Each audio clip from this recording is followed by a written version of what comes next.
Hello, all you beautiful people and What is up, everybody? stream. My name is Alex, aka in the Bat Loop, and I'm here with my good friends and co-host Lucas and Justin. How are you doing, gentlemen? Pretty good guy. Pretty good. So excited to be here to talk about the show. Invincible. Like that he has.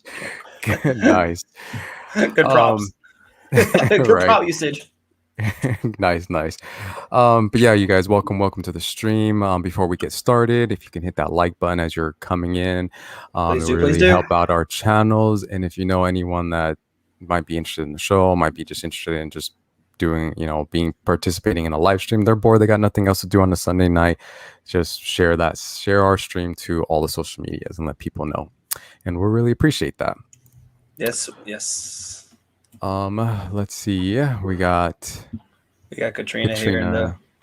Oh, Katrina.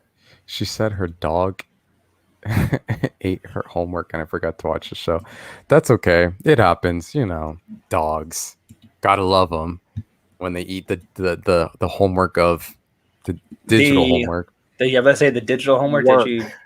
Work, Yeah. not pleasure. This wasn't even work. Katrina must have bought a dog from Robot, and she has one of those robotic dogs, and the dog ate her. Oh Lord. And if you don't know what I'm talking about, Katrina, if you watch the show, you would know. There's a character named Robot, and yeah. Yeah, tragic.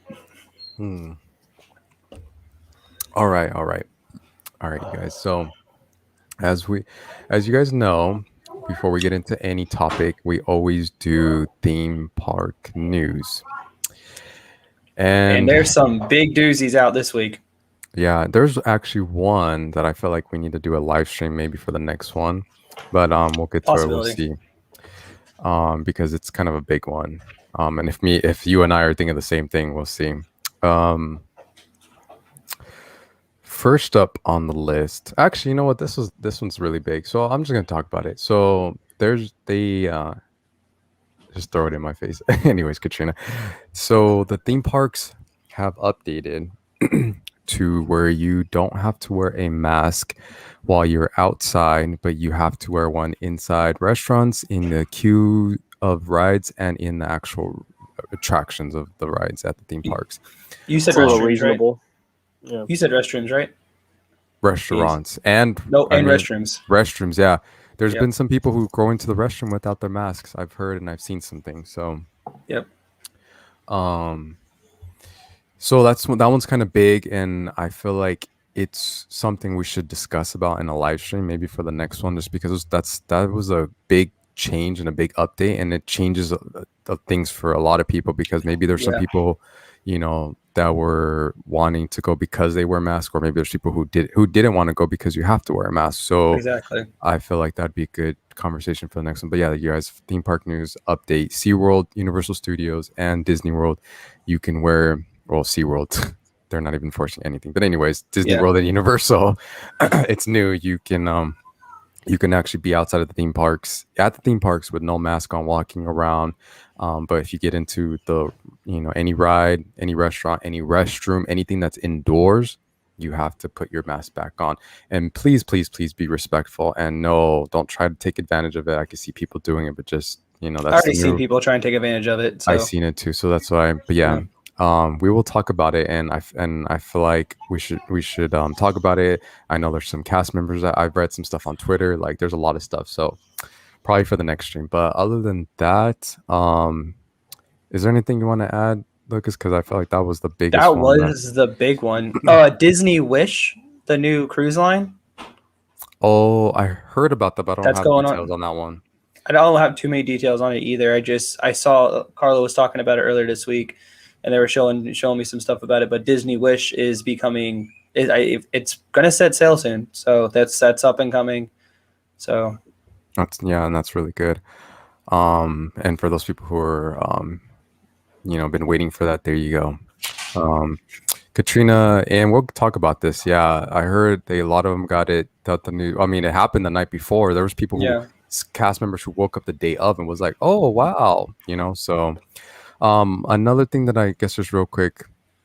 So Disneyland in California, you can't be an out-of-state guests to go. But at Universal Studios, they are now available one-day tickets for out-of-state guests, Oh, and that's cool. you can go online and get that. So if you're planning to go to Hollywood Studios in Hollywood and you don't live there, um, That's you awesome. That you means can, Disney will follow suit soon. So yeah, that hopefully, seems to fingers be. crossed. Yeah, we'll see. Because Yeah. I definitely want to do a Disneyland trip in the near future. Yeah, I want to do a Disneyland and a Hollywood studio, especially Um, that they are going to have Mario Land, Nintendo Land, all yeah. not it's Aren't not they doing yet there, Marvel but as well in Disneyland will be Disneyland? doing. Yes, they will be. oh, They'll be doing Avengers Marvel. Campus, and they got one or two other lands planned out too. Ooh, Avenger I Campus. Avengers said Campus looks the amazing. I So said the magic word for Alex there. Oops. Alex's trigger. Oops, Yeah, sorry. it looks amazing, you guys. Excuse me, princess. There's also for Universal here in Florida as well. There's a new festival happening this year, the Summer Oh yeah, Festival. the summer It's an festival. unnamed summer festival, if I'm not sure at this moment, but they do have some of the trucks up and some of the booths up right now with the menus available. Oh, you like food Yeah. festival? Okay. Yeah, they have a Yeah. food festival going on this summer. Yeah, it's like what Lucas said, it's unnamed, so I don't know if they're gonna give it a name or if it's just gonna be called. Right now, it's just a summer festival. Like This it's is their just first time doing it, right? If yeah, I'm not they've mistaken. Yeah, they've this is their never first done time something trying a like that. festival like this. Yeah. I That's think weird because Busch Gardens just finished their food and wine festival, and I'd never heard of them doing a food and wine festival before. Everybody's yeah, jumping in on that. yeah. I No, mean, Busch Gardens is tied into SeaWorld, right? So they've had their beer and their craft beer festival. They had their own food and wine festival when SeaWorld's doing theirs. So SeaWorld is owned by Busch Gardens. Mm-hmm. Or no, Anheuser-Busch. or one of the other or one of the other way around. I don't know who owns who exactly, The same but they're people all own within the same both. conglomerate. Yeah. Yeah, exactly. They're in the same conglomerate. And Aquatica, I believe, as well. Yeah, Aquatica, and then there's Discovery Cove too. Mhm. But those two parks, they have similar festivals that go on year round. The only thing different is Busch Gardens goes into like Hallow Scream, which is a discount version of Halloween Horror Nights, while SeaWorld has a more family friendly one called Spooktacular. So it's generally the same stuff, just a little bit different here and there. yeah. But yeah, that festival's going on at Universal Studios, and I think they're just following suit of like Epcot, and they're seeing how it's successful, and SeaWorld and stuff like that. And I think it's good for a theme park to have some kind of food festival. I enjoyed Mardi Gras. They really extended that like far beyond what They milked Mardi it. Gras is. They That, milked yeah, it. I was just yeah, there, what, 4 weeks ago, and it was still yeah, going on. It was like the last day of it too. yeah. They were Like still for had most of the booths open. I was like, good job, guys. yeah, and I mean, because you got to think about it. Like, what if someone out of state or who was planning a trip was like, "Oh, I'm gonna miss out," and then they extended it to the date that they were gonna go, and they're like, "Yes, I can experience it." Where like some of us who are annual pass holders, like we've gone through, so many times. It's not boring to me, but like, just Universal was extending it and milking it to give a lot of people, a chance to experience, and that was smart on their part Exactly. because it was a good festival. I think it It was a was a good good festival. festival. I do agree. So it wasn't something that was like, "Oh, that was lame. I don't know what you guys are All doing." right. So I'm pretty sure theme park news is over. So let's get into the meats, potatoes, and probably more meats of this show. Yeah. A lot of meat. A lot of meat. Yeah. His meat, her meat, their meat, So, everyone's meat. so for you guys who are watching, Invincible is a show on Amazon Prime that you can watch right now if you have Amazon Prime. Viewer discretion advised. It is very gory, graphic. There's violence. There's It is an language. adult superhero show. Yeah. Plain just So flat out. That's the best way to describe it. You don't have to go into the gory it's like detail part. Family Just Guy and American Dad, but like a whole nother level of like.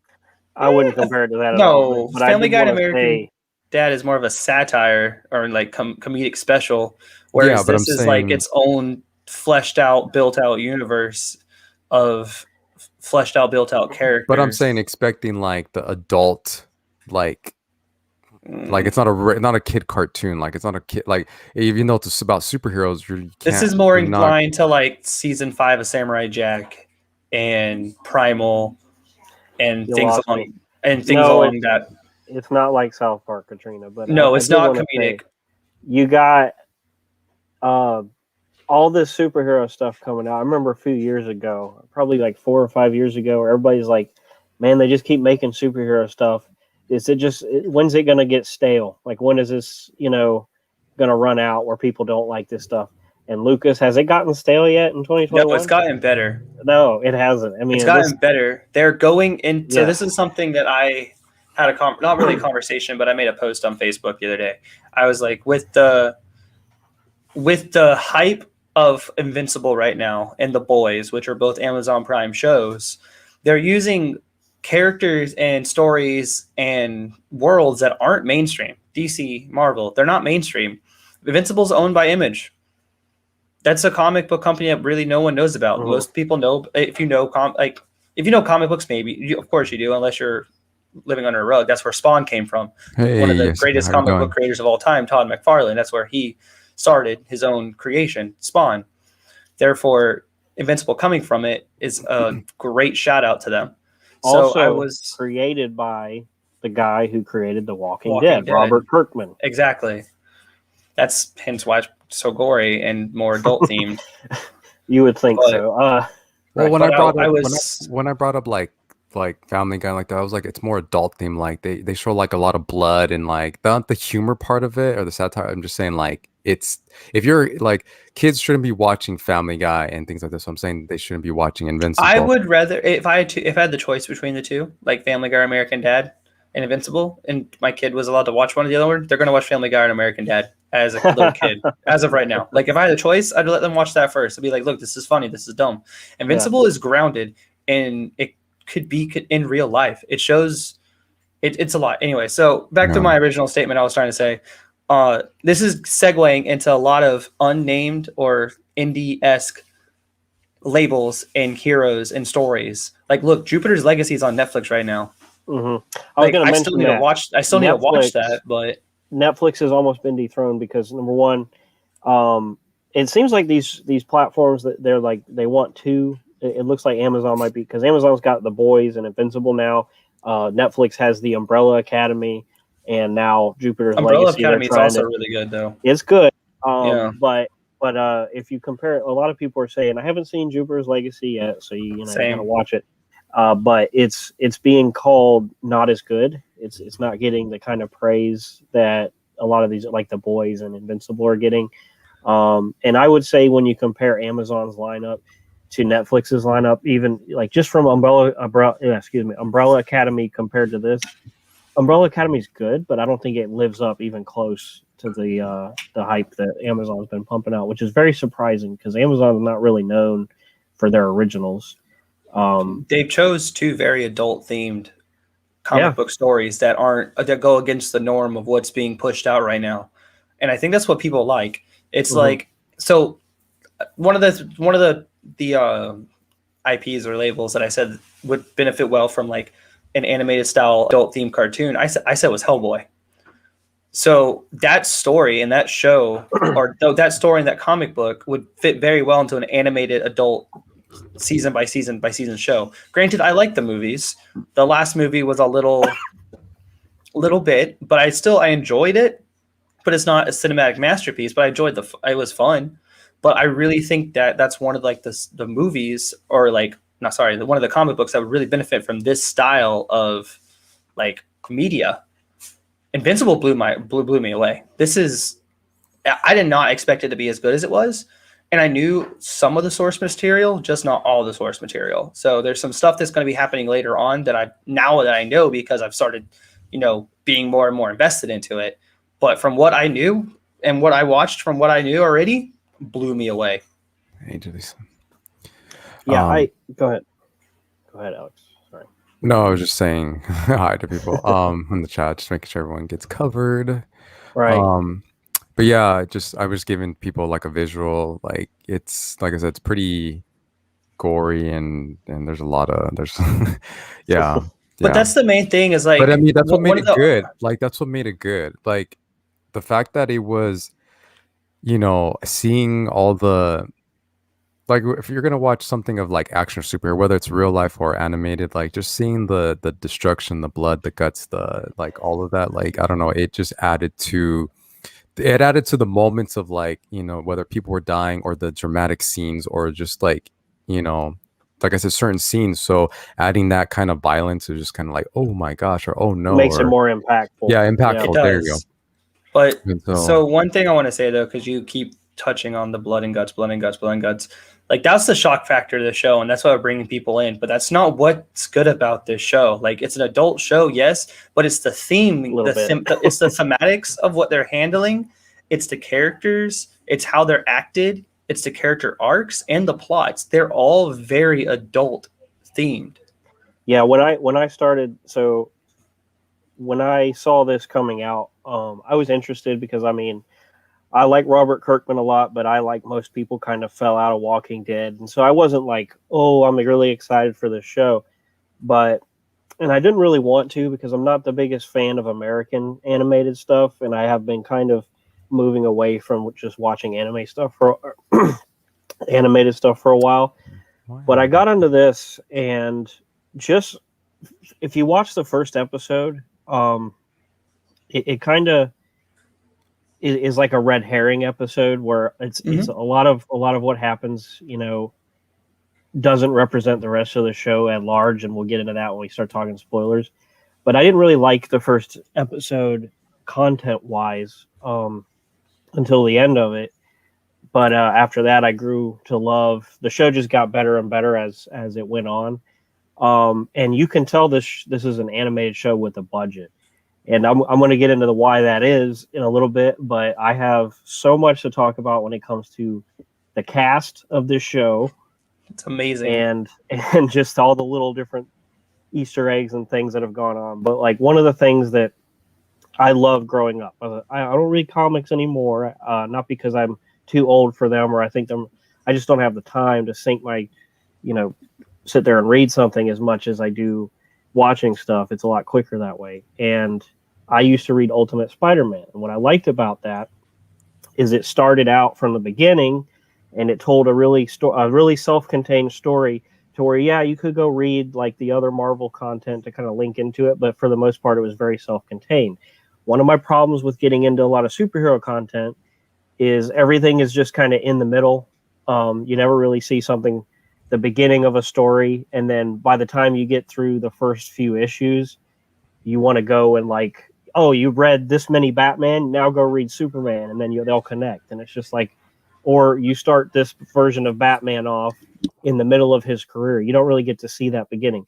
This show is not only is it, doing everything what Lucas said is like great quality writing and character building, but it's also creating a universe where you don't have to watch, there's no spin-offs. It's just very self-contained. And yet it does establish a lot of those different storylines, just like, and it really does give me that finally you get to watch the high school superhero drama in a bigger world of all this other stuff going on. And it's really scratching that itch for me. So I'm really impressed. Something I want to note that follows along your lines of self-contained story. This story in the comics is done. It's wrapped up. Mm-hmm. It's completely done already.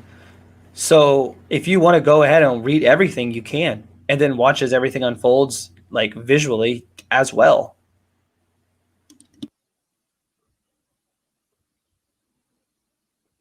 I'm going to.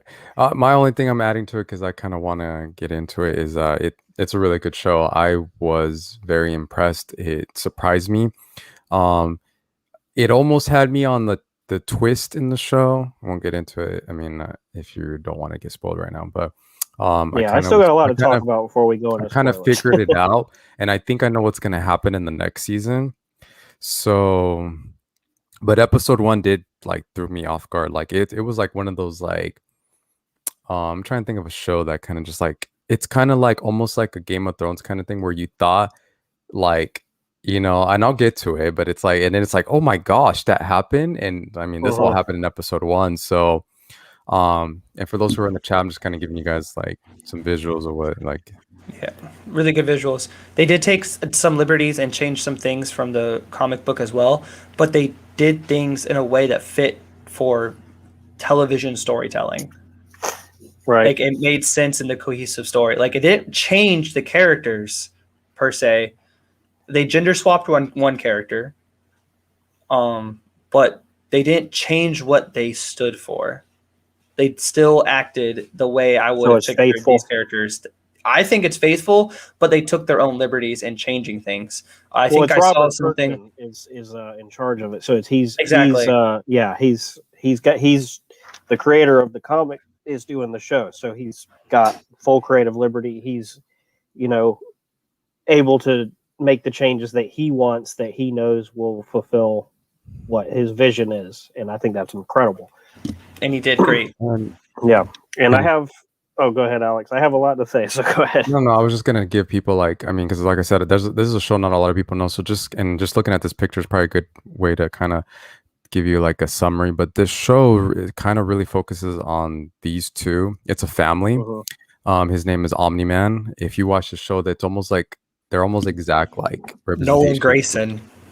Yeah, Nolan Grace, aka Omni-Man. And like he's supposed to, he reminds me of Superman in the show. There's a guy that reminds me of Batman. Like there's literally characters on here that they did that like on purpose, or like, and I love that they use DC and not Marvel. But anyways, it's a respectful parody. It's a respectful parody. Yeah. In the same way that like Watchmen is. Yeah. Yeah, and his son Mark is half human. Yeah, because he'd be half human because of his mom. So, anyways, his son didn't. Fun fact. When we get into spoilers, if you listened to his conversation, if you listen to Nolan and Mark's conversation towards the end, there's something what you just said was incorrect. Of him being half human. Yes. Maybe I guess I missed it in the last. To an extent, he's not wrong, but there is some context that we'll fill in later. But getting into, I kind of want to get all this stuff out of the way because I got a lot of notes here because the cast list is incredible. This is probably one of the best cast lists you can ever find for anything. Number one, if you know anything about The Walking Dead, almost everybody from The Walking Dead does a voice in some aspect with this show. Like there's some, they either do like a, cameo or they have one major character that they do. But first off, J.K. Simmons, Nolan, Omni-Man, he made famous perfectly for cast. Perfectly cast. And like almost everybody I would imagine is perfectly cast. He's you might know him as J. Jonah Jameson in the Tobey Maguire Spider-Man movies. That will give you a completely wrong idea for what this character is because they are not similar at all. Just showing his acting range. You have Steven Yeun playing Invincible or Mark, and he is Glenn from The Walking Dead. If you don't know The Walking Dead, you probably won't know him for anything else because that's all I know him from. Which is pretty awesome because they have an ethnic actor playing an ethnic character. Yeah, he's an part Asian superhero. And you have Zachary Quinto, who is he plays Spock in the remake Star Trek movies, and he's also been a superhero villain in the show Heroes. He was Sylar. Really good show back in the. He was also 2000s. In season 2 of American Horror Story as well. Well, yep, and season 1 as well. I'm sorry, season 1 as well. We have Amber, who is played by Zazie Beetz, who you might know as Domino from Deadpool 2. We have Amber is his love interest throughout the show, his high school love interest. We have Rex Plode, played by Jason Mantzoukas, who is famous for Jay in Big Mouth, if anybody watches Big Mouth. Yes, also Good Place. And The Good Place is Derek, which is where I know him from, and I love him in that.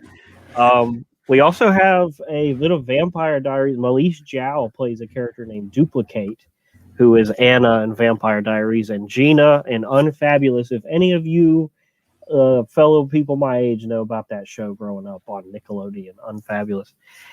We have Monster Girl, one of my favorites, played by Vicky from Fairly Odd Parents. Oh, also that's a lot of voices. Mandy from Grim Adventures. She also did Catwoman in the Arkham Batman games. Yep. We have Black Samson, played by the guy who plays King Ezekiel in The Walking Dead. He had the tiger, and Oh, he that's cool. I didn't also know that. voices Cyborg and Aqualad. Mark Hamill makes a appearance in this, kind of giving his seal of approval for voice acting as the costume designer. This universe's very own Edna Mode, if you've seen The Incredibles. Clancy Brown, who is in just about everything, as some red-colored character. You know him as Mr. Krabs, Damien Darkblood. You know him as Mr. Krabs from SpongeBob and everything else you probably have heard. Doesn't he play someone else? He plays several people. Yeah, that's thought so. John Hamm makes an appearance as several different smaller characters, no named characters, but he's from Mad Men, the main character from Mad Men. Seth Rogen is Alan the Alien. You can't get more basic than that. We also have Mahershala Ali as Titan. Mahershala Ali. Sorry, my bad. I just wrote that name. Sorry, guys. I mean, it just goes on and on. You have Walton Goggins from the show Justified and several movies where he just plays a dumb redneck, playing my favorite character of this show, Cecil, as an unrecognizable, like it's not a character he would normally play, but he does it very well. Ezra Miller, who plays Flash, makes an appearance. The guy who plays Worf in Star Trek The Next Generation makes an appearance as Battle Beast.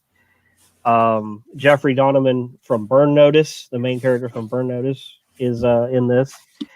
Digimon Hansu is the Martian Emperor. He is the guy in Guardians of the Galaxy 1 who can never I knew that voice from somewhere. And I think that's just about it. We do have appearances from Justin Roiland. And then we also have a guy who voices... You completely forgot Sandra Oh as Debbie Grayson, too. I'm looking at the list on... Grey's Anatomy? Yeah, I'm looking at the list on the screen right now. Yeah. She's great. And then Chris Diamantopoulos, who plays Donald, which is like the this show's version of S.H.I.E.L.D.'s right-hand man. He plays Donald, and he also plays Mickey Mouse in The Wonderful World of Mickey Mouse, which is like very strange to me, but very obscure. Anyway, and that's about it. I mean, you can really tell they're just going to keep having cameos. They're going to keep having big name actors come and be a part of this. And you know what's crazy though? Like all these big name voice actors that they have, I could see them playing the characters too, like on screen. Maybe some of them are a little some. I was about to say a little bit older than what they should be. Yeah. But as this story progresses, we're going to see Mark as an adult later down the road if they keep going with it. And I mean, we're getting season 2 and season 3 already, guys. It's already got greenlighted. So the fact that that's happening means good things for the show. But a lot of these actors and actresses, I could see them playing the majority of the characters that they were casted for. And I had one more thing. The high school that they go to is called Reginald Val Johnson High School. For any of you Family Matters fans, that is the actor who plays Carl Winslow, the dad on Family Matters. And one of the guys in the show is, I think the principal is voiced by Reginald Val Johnson. So just a little inside joke there. Yeah, hi, Jake. Blake. How you doing? Anyway, that's my long-winded fun facts. The cast is just incredible, and they all do an excellent job.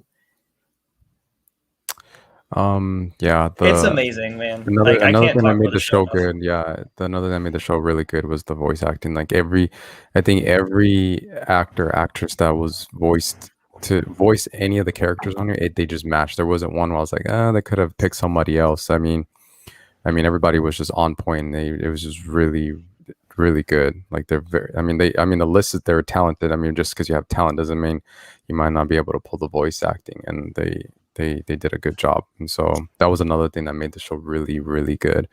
They made me care about 2D characters. Like I was upset for Debbie the whole time. Debbie's the rock of this show. She's such a great mom.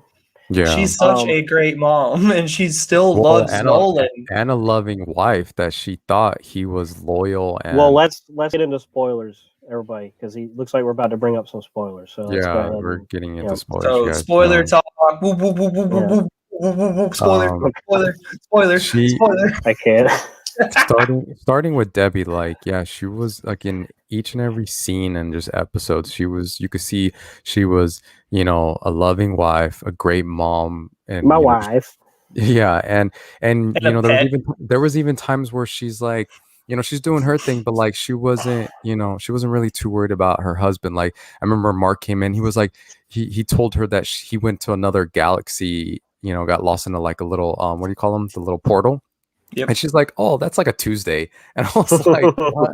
And so she was just like, and she's like cutting chicken or something. And then, he comes home and she's just like, "Oh, hey," gets up, gives him a kiss, all being lovey-dovey. But yeah, perfect. Like she was just a perfect mom, perfect wife.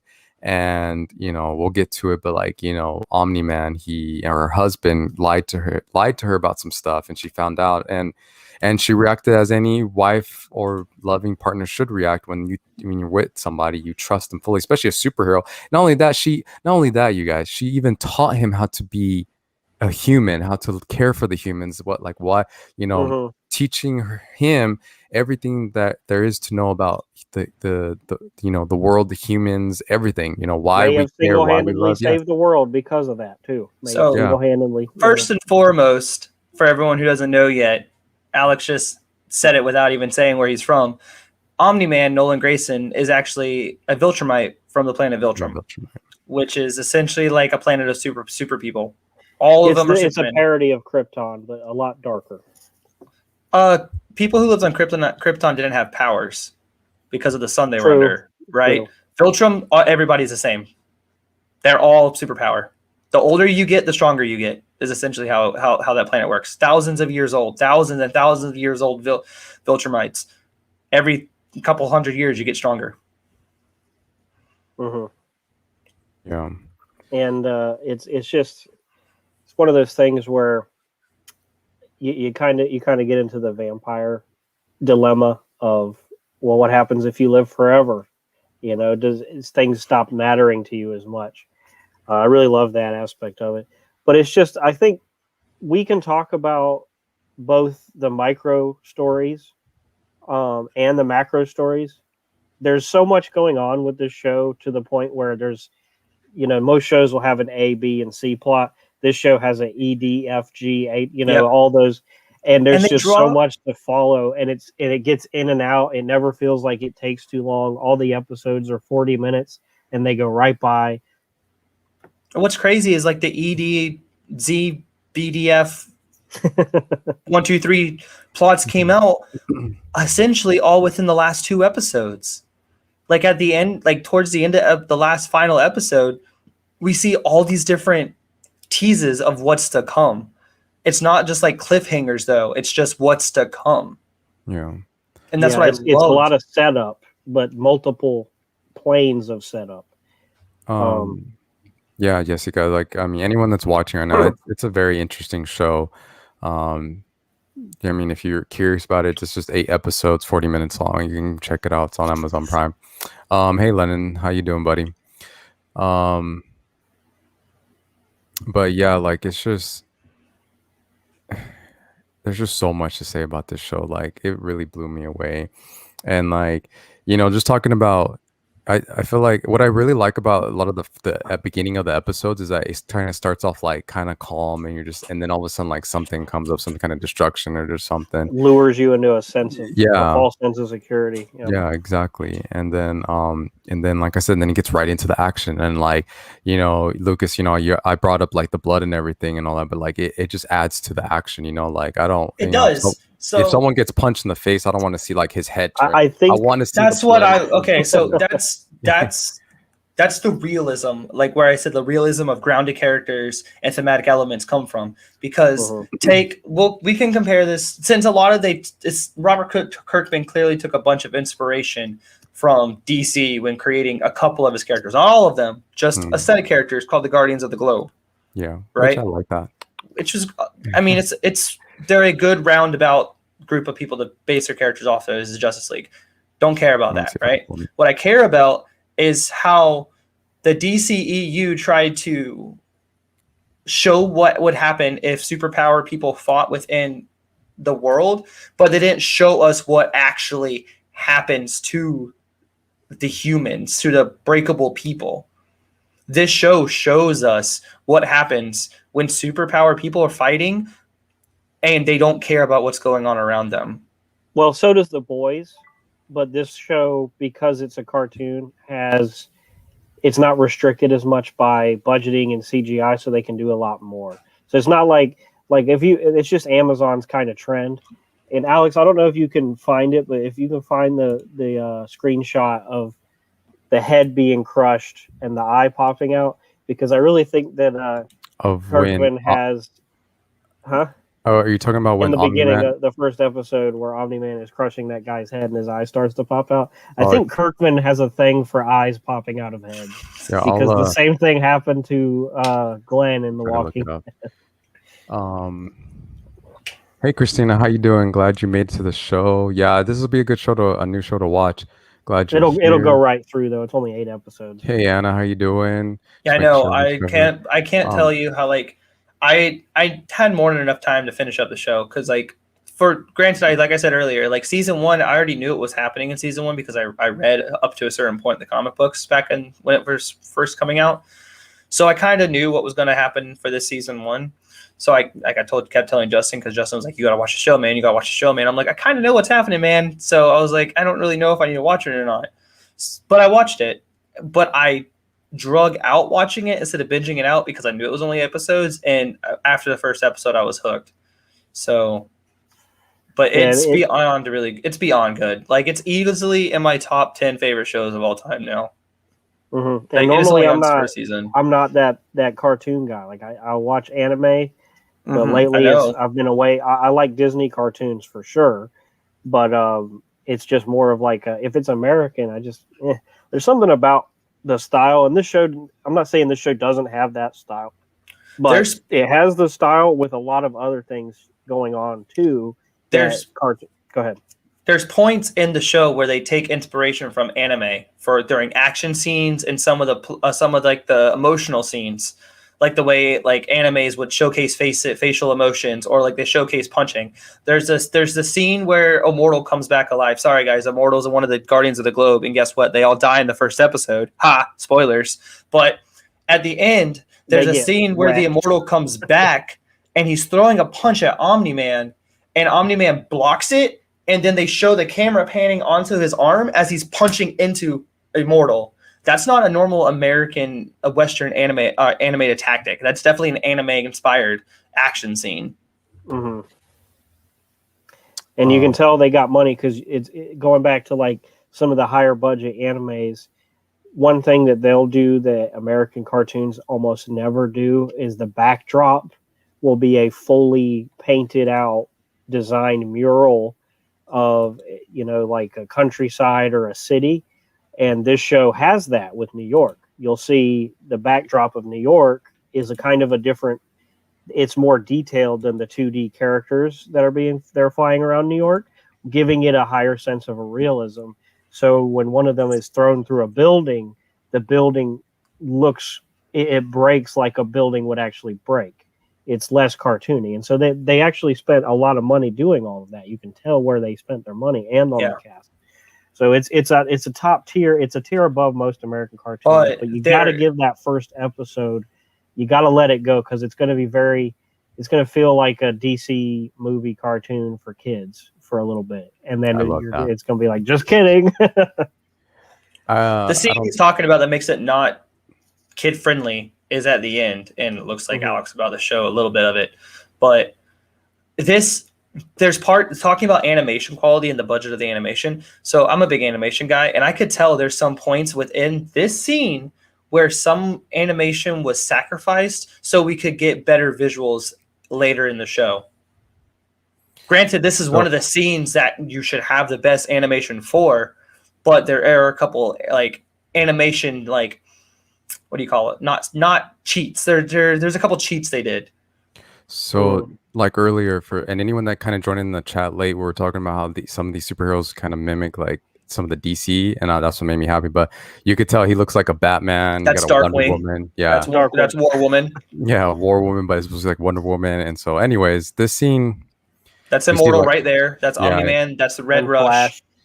Red So Rush. there's Omni-Man. Like, I mean, if for those who, I'm spoiling just a little bit. I'm not gonna show too much, but Like, see that scene right there where he just punches and stops her because she swings, right? And then he punches the air and stops the swing. See, that fish thing almost had me not watching the show. Like, after seeing that, I was like, oh, Yeah. Jesus Aquarius. Christ. he's supposed to be like Jesus Aquaman. I don't know why.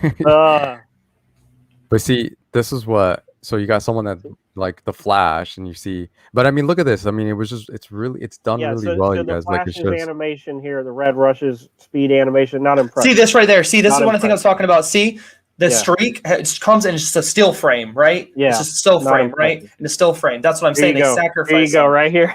Right there. So this Remember is when I what he's said the talking meats and about. potatoes and the meats and the meats and the meats and the Yeah. meats and more meat and more meat and more meat Like, they're just- and Yeah. So just to give you like a little visual, yeah. Yeah. all right, that's stop it what- there, Stop it Alex. there, yeah. Stop it there. Yeah. Yeah, I stopped it there because That's, if you're trying to watch the show, but yeah, it's pretty gruesome. But I mean, it's gruesome, but it's like interesting, especially in that scene, when he takes on Guardians of the Globe, like a lot of them, like it's just crazy. And like I said, if that was like a representation of like the Justice League versus Superman, like you could just be like, it's kind of scary. You're like, whoa. I mean, Well, at the same time, Omni-Man is a Superman-esque character, but he's not Superman at the same time. He's not Yeah. Superman level strength for sure. No, yeah, and the Guardians of the Globe are definitely dumbed down versions of the Justice League. Like Aquarius is he definitely doesn't not have- Aquaman. He's just a fish that can throw water around. yeah, I they're know. irrelevant because they're only there for like 20 minutes. They're It's not like, really someone's going to keep coming back. immortal, but Yeah. it's because he's immoral. Spoilers, but it's so. So I was going to say he might not be as strong as Superman, but Superman never uses his full strength the way that Omni-Man just nonchalantly does, to the point where there's a scene where he's playing baseball catch with his son, and it doesn't make sense with physics, but it kind of does, because they're throwing the baseball all the way around the world, which, to be honest, the ball would be the friction would destroy the ball. But they at least, I was like, there's no way, because even if the friction didn't happen, it would hit a mountain and stop. No, they show the ball hit the mountain, go through the mountain, and just keep going until they catch it. And I was like, oh, okay. Which, again, the ball would have been destroyed. They must be playing with some special baseball. But anyway, So Superman never did anything like that. Yeah, do you remember when I said earlier they took liberties and changed a couple things from the comic books? So the comic book, when Nolan decides to take out the Guardians of the Globe, there's no fight. They're not able to fight back against him. He just annihilates them and then just leaves. Whereas the show, like, they hit him, they hurt him, and then he falls down, and then he has the excuse of like, I got attacked as well.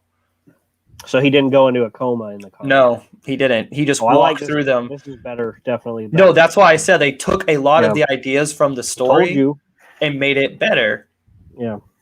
So far, they made it better. Let's see if they continue this trend or not. All right, unless Alex has a point to make, I want to talk about characters. Yep, same. No, yeah. Let's get into like the characters. Okay. The more meats. All the meat. A little more relevant characters in the first wave of Guardians of the Globe. So I have like 3 or 4. Well, let's talk about Mark first. Mark is only partially likable. He's not really that relatable because he's kind of a jerk. Like he's not he's a nice guy and he wants to save people, but the way he treats his friends and family is not like he's not Peter Parker. He's not your typical teenager superhero. And he actually, and it makes sense because he gets it from his dad, who is kind of, narcissistically sociopathic and the Viltrumite. Yeah, so you can tell. But despite that, when you have someone as evil as Nolan setting the bar so low, it's easier for you to get higher. So you like him a little bit more. But there's a scene where he's just got his powers and he's having this conversation with his mom, and his mom's like, "Hey, you need to cut this out. I'm trying to sleep. You need your rest. You need to focus on high school. You need to stop training this late at night." and she's like, "You need to come inside." He goes, "Make me." And he doesn't, the way Steven Yeun acts it, he's not acting it in like he's not overacting to where he's like getting really angry. He's just like, it's something a teenager would say to their mom in the right tone. It's just like, "Well, make me, what are you going to do?"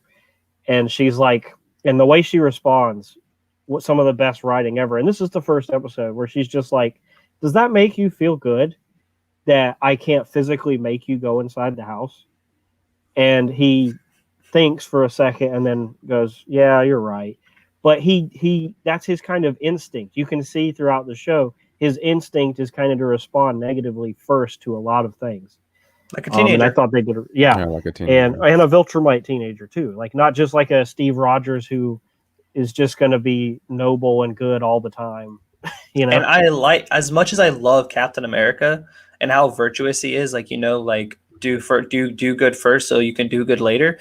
I love a character that can build from the ground up. That's like he's troubled. For sure he's troubled. He's even more troubled now than before. But I don't think it's because he was a Viltrumite instincts. I think it's because his dad told him he was going to have powers when he was younger. And he's been exactly. And he's been sitting there like waiting and waiting and waiting his whole life. So he's kind of entitled. Mm-hmm. He has this elitist mentality. I love that they didn't drag it out, because when I first started this, I'm like, oh, it's going to be like a couple episodes before he gets his powers. No, he gets something like first 15, 20 minutes of the episode. It's like, oh, okay. But if there's something that I guess it'll be season 2, but if there's something I wish they could have. Okay, his name is Invincible, right? But in every episode, I thought he would get stronger and stronger, and he's not. He's still at the same spot. Like, he's not getting more powerful. Or I know he had just gotten his powers, but I would think that as time goes on, like from weeks to months, I thought he would get better. But he's getting whooped on. He's getting beaten, like to the point where he's getting tougher. That's the Viltrumite thing that I want to talk to. You said like he's half human, half Viltrumite. At the moment, there's human still in him, but the Viltrumite cells are taking over his human cells, where he's going to become full Viltrumite. And Viltrumites get stronger as they age, and they stop aging basically at a point in their lifetime. Like Nolan's looked the same for thousands of years now, with the gray hair and everything. So then you guys are saying, for something like, if you guys are, whoever's watching the show, or if you haven't watched the show, you're saying something like this, he's going to be able to take on by himself. He's going to be stronger than his father. Each Viltrumite is stronger than their parents. Okay, so you're getting into comic lore. Yeah, sorry. All right, cool. Yeah. Well, you got to understand too that comic lore is a skeleton. It's not because they can change whatever they want. Oh, they can for sure, and they did already. Yeah, but they made it better as a story. Right. Because that was my only thing. Say he's getting tougher because, and I don't think they do a good job of explaining this, but if you look at his fight with Battle Beast and how Battle Beast completely wrecked him, and he's in a coma for a little bit. Later on, because the show is like 5 or 6 month period in season 1, and at the end of that 6 months, his dad, the fight with Nolan, Omni-Man at the end, just like if that had been Battle Beast, he probably would have died, But since it's later on, he's a little bit tougher. At least I think that's what's going on. And I know this was like what, episode 2 or 3, but even here he couldn't even, like, I forgot what these creatures were called. The Flaxons. Yeah, every time they came back, it Such didn't even matter. a cool. Sorry, go ahead. I was just gonna say, like, every time, no matter how many times they came back, he was always getting whooped on, and it was just like, I don't know. I just thought, well, in their universe progresses a lot faster than ours does by time. So therefore, learning and gaining knowledge about about Earth every time they come back to fight. Did you not notice that, or did you not process that? No. Yeah, but I'm saying even the first time he couldn't defeat them, and then the second, I mean, obviously they're getting. He had no self-confidence as the first time. That's another thing that played into it. Granted, he's strong, but he had no self-confidence. He didn't know what he was doing, and he's fighting an army of people. Like, he's had a very easy life up until this point. Entitled. He's very wealthy, and he hasn't had to worry about anything, because when you're expecting to get superpowers, you probably think you're hot stuff. Well, yeah, I and mean, that's kind of where it's character growth. I know exactly. I agree 100% with what you're saying.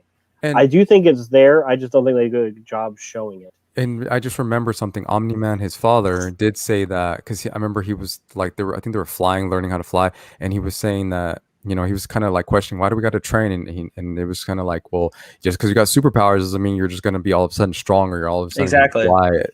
So I get that part, but I just thought as every episode, like he just seemed like he wasn't. He was always does getting get stronger defeated. every episode. But I mean, he just gets defeated. And he's They always don't like do a good all job showing it. Is all. But like every and time with that he the does name something, Invincible, I just thought he was gonna get like for this, for example, in this scene, anyone that's watching, this is like the episode 2. So it's his first time in battle. He chose the name Invincible because he thought he was going to be invincible like his dad instantly. Oh, good. Yeah, and I mean that's why he chose the name Invincible. And he chose the name. Yeah, and I'm not. So I'm the not fact that he's showing, the fact that every time he fights something, and that something basically whoops his butt, that shows that. And that's wasn't there who was it in the show that said it's like kind of redundant, isn't it? That your name's Invincible, but you're being beaten up. Yeah, Titan said that. Yeah, exactly. Like it's kind of redundant, isn't it? Or no, pretentious. They use the word pretentious because he's an entitled suburban kid that has never had anything in his life. There's another episode. Exactly. There's another episode that he deals with people who come from lower poverty and having to deal with life at that point of level of like living. And he doesn't understand it. He's like, I can just help this guy and it'll be fine. No, this guy has other motives because he has to do what he has to do for his family. Mm-hmm. Nolan didn't have exactly. Nolan didn't have to do what he had to do before his family. Nolan did what he did because he was already 1,000-something-year-old Viltrumite, had all the powers in the world, and was making money as well on Earth for his family. Despite all that, I 100% agree with Alex. I think it is hard to see. It's very hard to see his growth physically. Mm-hmm. Because this first season is just all about him getting his butt whooped. Whenever he succeeds, like even when he's fighting the cyborg on screen here, he has such a hard time fighting him, and I think it just goes to show you like he's unsure about himself. We don't really know how strong he is, or how invincible he is at this point. Katrina's asking. Does something trigger his powers? No, he just gets them. Viltrumites are born with their powers. It's not like Omni-Man is a parody, like a satire of Superman. The way he is, that's right. He's how he's strong, able to fly, etc., etc. Doesn't have laser vision, doesn't have ice breath, doesn't have X-ray vision, etc., etc. But they're born with these powers on their planet, not where Superman has it because he's underneath the yellow sun. They're born with them, and they just get stronger over time. And they live longer, too. I keep expressing that because that's going to come up later in the story if they stick with comic book continuity at all. Yeah. Another thing to point out, because you said about the cyborgs, right? So they did show his physical growth as a character, like what's to be expected of him. Because think about it. Invincible couldn't deal with the cyborgs, right? When he saw them, and they weren't even perfected at that point. It was that guy trying to build them at that point, just make these prototypes. They were like whereas Nolan later on the seventh episode fights 3 of them that have been perfected through the GDA's technology and the creators, the mad scientist guy's technology as well, and he just shrugs them off like they're little ticks. He's just like boom, boom, boom, boom, and they're biting him too. Oh, and do you see the skin stretch from the biting? Yes. I mean, but even even in that episode with the cyborg, they were like I said, they were like you said, they weren't even perfect. They were like in beta. There was a beta version of, and he couldn't, and he was getting whooped on. So the only thing you can see growing from him is like his personality, like him just kind of understanding. But I'm just saying in the sense of him being like what he is, I didn't see him getting stronger. Just he's always getting whooped on, and even something like the cyborg, that he would beat it and kind of he didn't beat it. He didn't beat it. It killed itself. Yeah. took itself away from his control, Yeah. giving him the ability to, but it's just he doesn't do anything heroic in the season. Yeah. No, he No. He doesn't. doesn't win because everything he does successfully, there's a cost. On Mars, he's able to save the people, but he screws up because one of the Yeah. little alien parasites gets a hold Yeah. of him, and not Exactly. only infiltrates Earth, but like starts to That's a completely big plot destroy coming. it. That's Yep. a big plot coming. So, well, we know, and that's obvious because they tell you, they show, and they tell you that Twice yeah, too. they're like, this is coming back. Because there's a lot in this show going back to how it jumps all over the place. We'll get back to characters in a second, but it jumps all over the place. In the 8 episodes that we have, 4 of them establish the beginning of spin-off plots. But what's great about the show is you don't have to watch show B to get to those. It's all one show, so it's all continuing that one story, and that's what I love about it. I do think they do a little much because it's like, man, that's a lot that he's got to deal with next season by the time the season's over, and that's not even counting the A plot between him and his father. I was gonna say, like, that's in you're kind of reminding me what you're saying, Justin. Like, so at the end of the season, the last episode, when it's showing all these, like, you're gonna see all these developing plots and stories that are gonna come into season 2, new threats. There's nothing in the end of of the season, like I said, of Invincible. Like, I'm like, okay, he can handle it. Like, I've seen him grow enough, getting stronger and a little bit better. He's not like his father yet, but he's at least good enough to when season 2 starts. I know he can handle some of those threats. Season 2 is gonna start, and I'm like, he's gonna get whooped on all these people. Like, I'm trying to just see where is the development of, like, him getting to the point where I'm like, And I agree with your point as a viewer of the show, but like knowing what I know, I view it as different. I view it differently. Okay, well, let's move on from now. We're going to talk the whole podcast about that. About Mark. Yeah, well, about Mark and his growth, but so, and then one more thing on with Mark, when he's fighting with his dad and his dad kills Immortal again, and then Mark just looks at him immediately, goes, "You're the bad guy. Someone's controlling you." That was really poorly done, because you could tell that was written in a book, because that's not the first reaction you're going to have if you see your dad, who you've looked up to your entire life, murder someone who's attacking him. Even if he immediately thought, my dad's being controlled, not what's wrong with the Immortal who's attacking you. So it was just a little stupid and jarring. I don't know if y'all agree. That's like the one problem I have with the show. It just didn't make sense. See it that way. Like, I didn't see it that way. Well, yeah. He looked up to his dad his whole life. He's his, he's his role model. He's his protector. He's the person who's like, nothing can go wrong with him. So the Immortal's back, sure, but his name's the Immortal. So, and I'm sure everyone knows what his powers is. So he's coming back, beating up Nolan. So I would think Invincible would side with his father first. But he doesn't. He just looks at him and is like, you're under control. It's like, where did you get that? That's way out of left field. Well, like, if you think about it, Immortal, what he knows from the story is that his dad almost died and somebody killed, everyone else, especially Immortal. But now he's back all of a sudden. You would think that he would, you would think he'd question, wait, why is he fighting my dad? You would think he would think Immortal was under control, not Nolan. Yeah, and instead he's thinking his dad, and it's like, and it's I see it a little differently, but all right. I think that was poorly written. That's about it. That's the only problem I have with the show. I just wanted to get y'all's thoughts. Moving on, other characters. I personally, my favorite character is Cecil.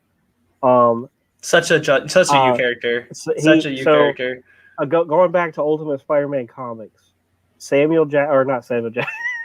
Nick Fury. Whenever Nick Fury would show up, that's when they started drawing him as Samuel Jackson in the comics.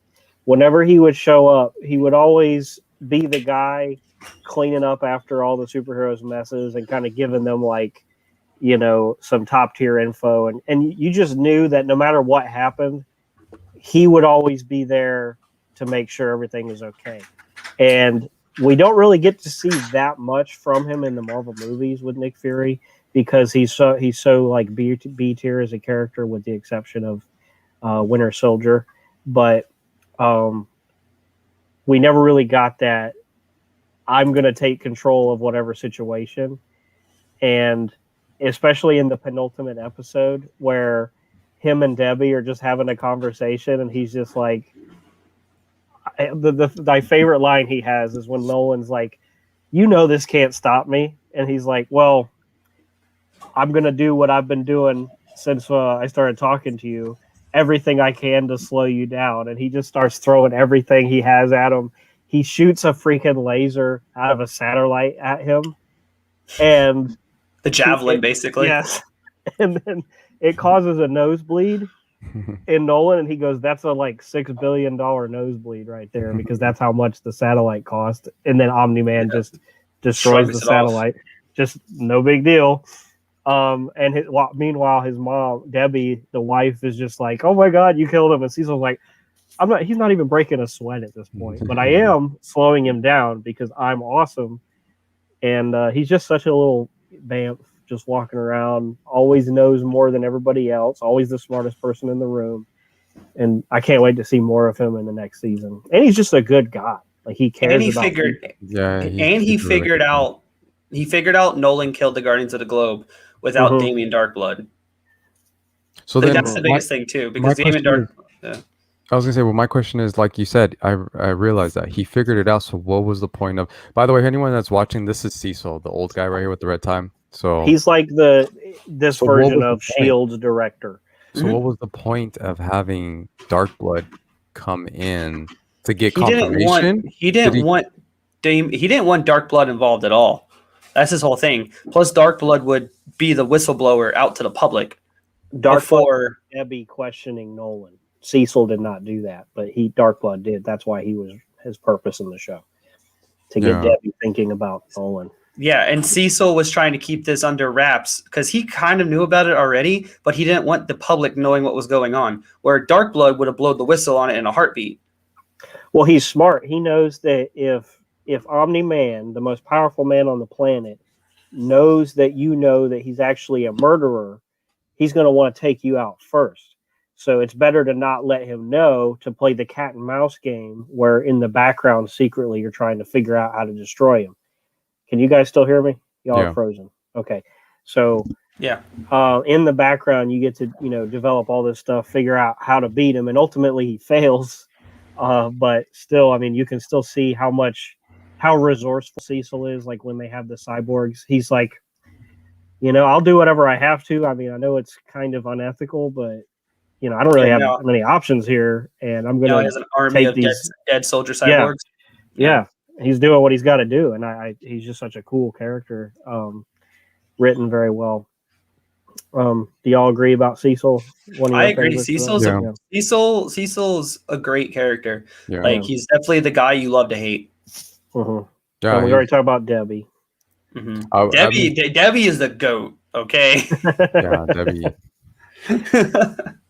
Debbie, you feel for Debbie because, like I said, she was a caring wife and a loving, mother. Debbie still loves Nolan after all of this. Yeah, she still does. I mean, it's crazy. You see her reaction in was it the last episode where she's crying? Mm-hmm. When they get back home, and it was just, obviously because she was married to the guy for how long? 20 years. 20 years, yeah. Mm-hmm. And it hurts when the person you're married to, one, lied to and is also a murderer, and so. But even through all that, she's gonna.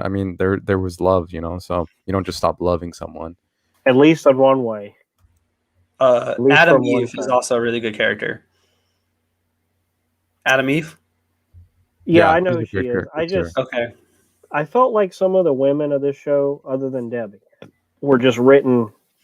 Especially Amber. I didn't think Amber just didn't seem like she made a lot of impact, good choices, like logical choices. But I also remember she's a teenager. So anyway, I think I'm having technical difficulties. I'm going to go ahead and leave and then rejoin. Okay. Are you could see me good, right? Yeah, and anyone in the chat, do we seem like we're good? There's nothing going on, any technical lagging or slowing down, or no? There might be a little lag, but I don't know. Let us know in the chat, you guys. But Adam Eve, I think, is a good character. She is reminiscent of like Starfire almost to me. Yeah, Just the way her kind of how her powers operate, but at the same time, she's more Scarlet Witch level power as well because she can just alter things if she wants to, and it's crazy because I mean a spoiler I could go into like comic book spoilers all day about like Adam Eve's powers, but I don't know if that's the route they're going to go in the show with her powers. I think they're going to do a lot more with her. I know the end game with her. I know the end game, but I don't know if that's the route they're going to go. I'm so glad I don't know anything about this show beyond this. I'm trying to keep, and I'm trying to keep the conversation to the TV show with you guys without giving you like full on spoilers about what's going to happen in the story in the narrative, so y'all can be surprised watching it while you're doing it. And I really want y'all to have that love for this property that I used to have, and I've like lost it down the road because DC and Marvel saturation kind of took away everything. But like Adam Eve becomes a really pivotal and crucial character within the Invincible universe more than she already is. And I think they did a good job showcasing what she wants to do as a person and as a hero really early on. She's fed up with the whole superhero like way of life, like just how everybody thinks that if you're a superhero, you have to do things a certain way. Yeah, she's like also the anti-trope. She's like the anti-trope. She does everything you would expect someone in a superhero show not to do. Yeah. Exactly. Like she has gone through her own heartache within the show already. She clearly has family issues from the show. She also has like issues about like what she should want to be and what she wants to do and become as a person. And I think they did. I mean, she's definitely a side character at the moment, and I will tell you, like I said earlier, she will become more of a main character moving forward. But they did a really good job with her as starting off. Definitely a character to watch out for. Definitely something to like keep your eye on. But I like what they did. So for people who are watching, this is who Lucas was talking about. Did you guys care? What's her name? The one that would shrink and because I know there's Monster. No, Monster Girl. Shrinking Ray. She was that was actually a gender swapped character. That's actually a male in the comics. I hardly remember her, to be honest. I know who she is, but I hardly just remember. She voiced by the same girl who voiced Monster Girl as well. She let me see if I can pull her up. I'll get I know who she is. It's just there. I just don't remember her really. She kind of was like, oh, here's a picture of them. She kind of was like, I don't know. She was one I didn't really care for, and I don't see what. Well, she's one of those just like I'm a member of the team characters, you know. Like everyone she's else, the Hawkeye of the. I feel like, yeah, that's what I feel like she is. Because like everyone else like had their moments, and then like you're like, oh, cool, yeah, and but she had a really cool fight with when Machine Head used Isotope to summon all the people in, and she like got big, and then she got really small and like started strangling the guy because she couldn't get to him because she was like had her arm around his neck bringing her down. So they showcased her powers really cool, but we don't know anything about the character really. I gotta say, just side note characters. Did you like Katrina? Yeah, no, Ant-Man's funny. Katrina is saying she liked Adam Eve's outfit. I do have one of the funniest part in the entire show to me is when they're fighting a character named Doc Seismic. I love Doc Seismic. That is the funniest part of the whole show, the whole battle between him and so it's Invincible, Adam Eve, and they're both together fighting Doc Seismic, who's got these she's like, we got to get his gauntlets away, and he's like, I don't know, they're not gauntlets, they're more like bracelets, and he's like, you have earthquake bracelets. But then when he talks to Adam Eve, he says, who designed your outfit, conforming to gender stereotypes? And she's like, I made this myself. And he says something like, oh, okay, well, I might be a doctor, but my major is in women's studies, and he just whispers under his breath, and a minor in African dance. And I'm like, what the heck? I love Dark Seismic. And see, that was funny to me because her outfit isn't like overly sexualized as a lot be if of it was comic book real. outfits are. If it was a live action, it would be, but because they're not drawn, It's in an comic book overly- accurate. No, it's comic book accurate. Like she has like the little hot pants instead of like a booty thong, and she doesn't have like a midriff on or anything. Like that's her comic book accurate, costume. And compared to like say, I don't know, Poison Ivy. There you go. There's a character that I could point out. Poison Ivy. A lot of skin showing. A lot of like promiscuous and sexuality in her costume. right. Adam And that's Eve the other. doesn't have that. There's no nudity in the show for as R-rated as it is. Yeah, I know. I don't think there's gonna be. So, But I think if this was a live, we'll see. well, there's like guy booty. We'll see. Booty. We'll see. I mean, if this was a live action movie, I can see them doing that. Like this would probably be more like a mini dress, and then it. Well, it's like then it's I wouldn't like, like it because it would take away from the character. I know, you know how Hollywood is. Starlight Hollywood's gonna in, like do some Boys. stuff. kind of like Starlight and the Boys to an extent, but they actually touch. Anyway, I don't want to get. That's a different story. Yep. So touching on the Doc Seismic fight, that you brought that up. So that is the most like animated superhero fight that feels like an animated superhero fight in the show. It's very Golden Silver Age fight. They're fighting in a like amazing location. They have these like crazy powers going on. There's no like abundance amount of blood. There's some citizens in peril. There's a lot of witty banter going on back and forth.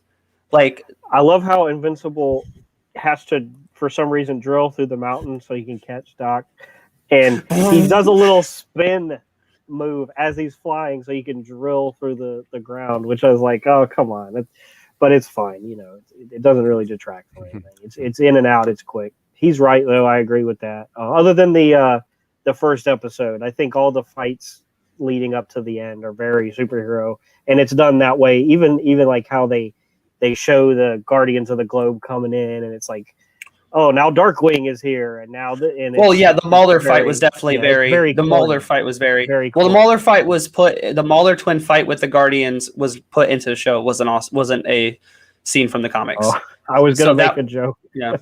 I was gonna say, so that was also a very like good introduction to a superhero show. But like the other fights, the fight with Battle Beast, no, that's not like Golden and Silver Age comic books. That's very like Dark Knight Returns, very modernized comic book adult themed fight. Same with like the fight with Mark and his dad at the end, Omni-Man. That is a very modern day, like post Dark Knight era of comic books. That was one of a kind right there. Oh, it's very close to the Superman versus General Zod fight in Man of Steel, but it showed us what would happen to the people instead, not just the two guys fighting and some buildings crumbling down around you. Like we actually saw what would happen. And that's where I think it gets its power from, is grounding it in reality of what would happen if superheroes fought, or like people with superpowers or alien invasions happened.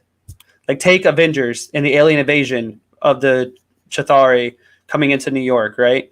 Like we saw them shooting, we saw them like, you know, crashing into things, and we saw like things being destructive, right? Now, when the Flaxans invaded, where are they at again? I can't actually. That's one thing I can't remember. Is it a fake city? Or is it a made up city, or is it? No, they're in New York. They're in New York. Yeah. I didn't know Okay, so they are in New York again. They show the New York skyline all the time. I that's the one thing I can never remember is what they're actually based in. Like the story is based in. I know that. I'm sorry. Don't hate me, guys. But when the Flaxans invaded, you see what happens when a Flaxan shoots people. You see what happens when like they invade. Like what would happen to the people around them. I can't remember where they live in reality, and that's why I like it. I don't know if they live in Queens or Brooklyn, but it's one of those. Another character can we talk about is Robot. Yeah, I really like Robot. I feel like there's a lot of people who have never heard the show, never seen the show. This maybe after episode 2, the show really focuses on these guys.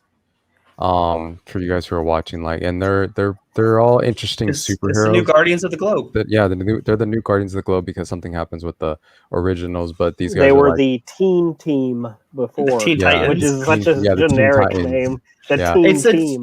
it's a playoff of Teen Titans into Justice League. That's Yes, it's all literally parody, what Robert yeah. Kirkman did, and I And loved it. what's interesting about these new group of superheroes now replacing is like from Robot to Rexploid and stuff. Rexplode, like Rexplode. explode, Yeah, Rexplode.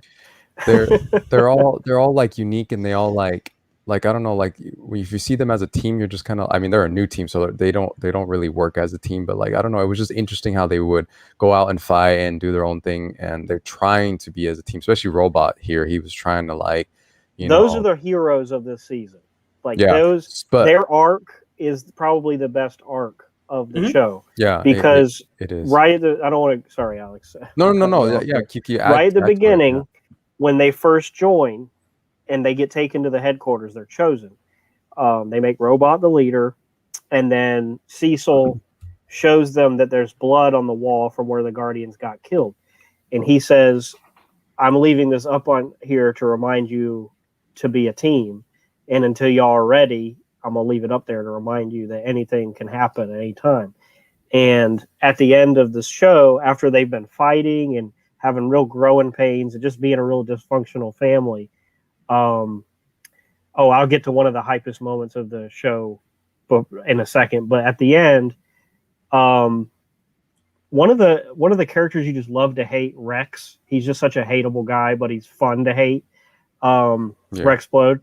He has like a really big character development moment where he just is like, after they have finally come together and worked as a team, he is just like, you know what? I'm getting rid of the blood on the wall. I'm sick of it. We've earned it. And he goes and he starts to clean it up. And then everybody else, because they're now a team, all join in to help wash the blood off the wall. And it's one of the best character development, like all ensemble. It's such a simple way to show the growth of the team. But the most hype moment for me is when Invincible is, as usual, getting his butt handed to him by Machine Head's group of bad guys, and the new Guardians of the Globe show up, and they kind of initially get their butts kicked at first, and then they come back, and one of them, I can't remember who it is, I think it's Rex, he goes, "That was a mistake," and Robot's like, "Indeed," and then they all kind of like form up together and start wrecking it, and it was like, yeah. I mean, they could only wreck everything until Battle Beast. Well, Battle Beast they were no match for Battle Beast, but everybody else. Battle Beast is like he's like a new god basically in this. If you notice the way he looks, he's very like Jack Kirby inspired. I don't know anything like eternal about new god look. Oh, okay, never mind. I don't know anything about that. It's okay. The audience might, but I don't. If they haven't even seen the show, Battle Beast is definitely inspired by like Apocalypse and like New Genesis and Eternals. I see that. They're the way he looks, the way he is, and everything. He's very inspired that way. Mm-hmm. Yeah. I can step off for a second, guys. I'll be back though. Okay. You were saying something about Robot or the whole team? Yeah, I was kind of. I was trying to see if I can like get a clip of like them kind of how they fight and stuff, but just going back to the picture. But yeah, you guys, it's the rest of the show really focuses on them. And then what's interesting is that it focuses on them, but it kind of starts separating them. So you start getting a backstory of like who's Robot and what his purpose, and he gets a love interest, and you're just like, how is he getting a love interest? He's a robot, and it's like, you know. And then the same thing with Adam Eve, and you know, and then still focusing on Invincible, and I guess she's really. Duplicate doesn't really get a backstory, right? She's just kind of she is not, they haven't done anything with her yet, except bounced her off of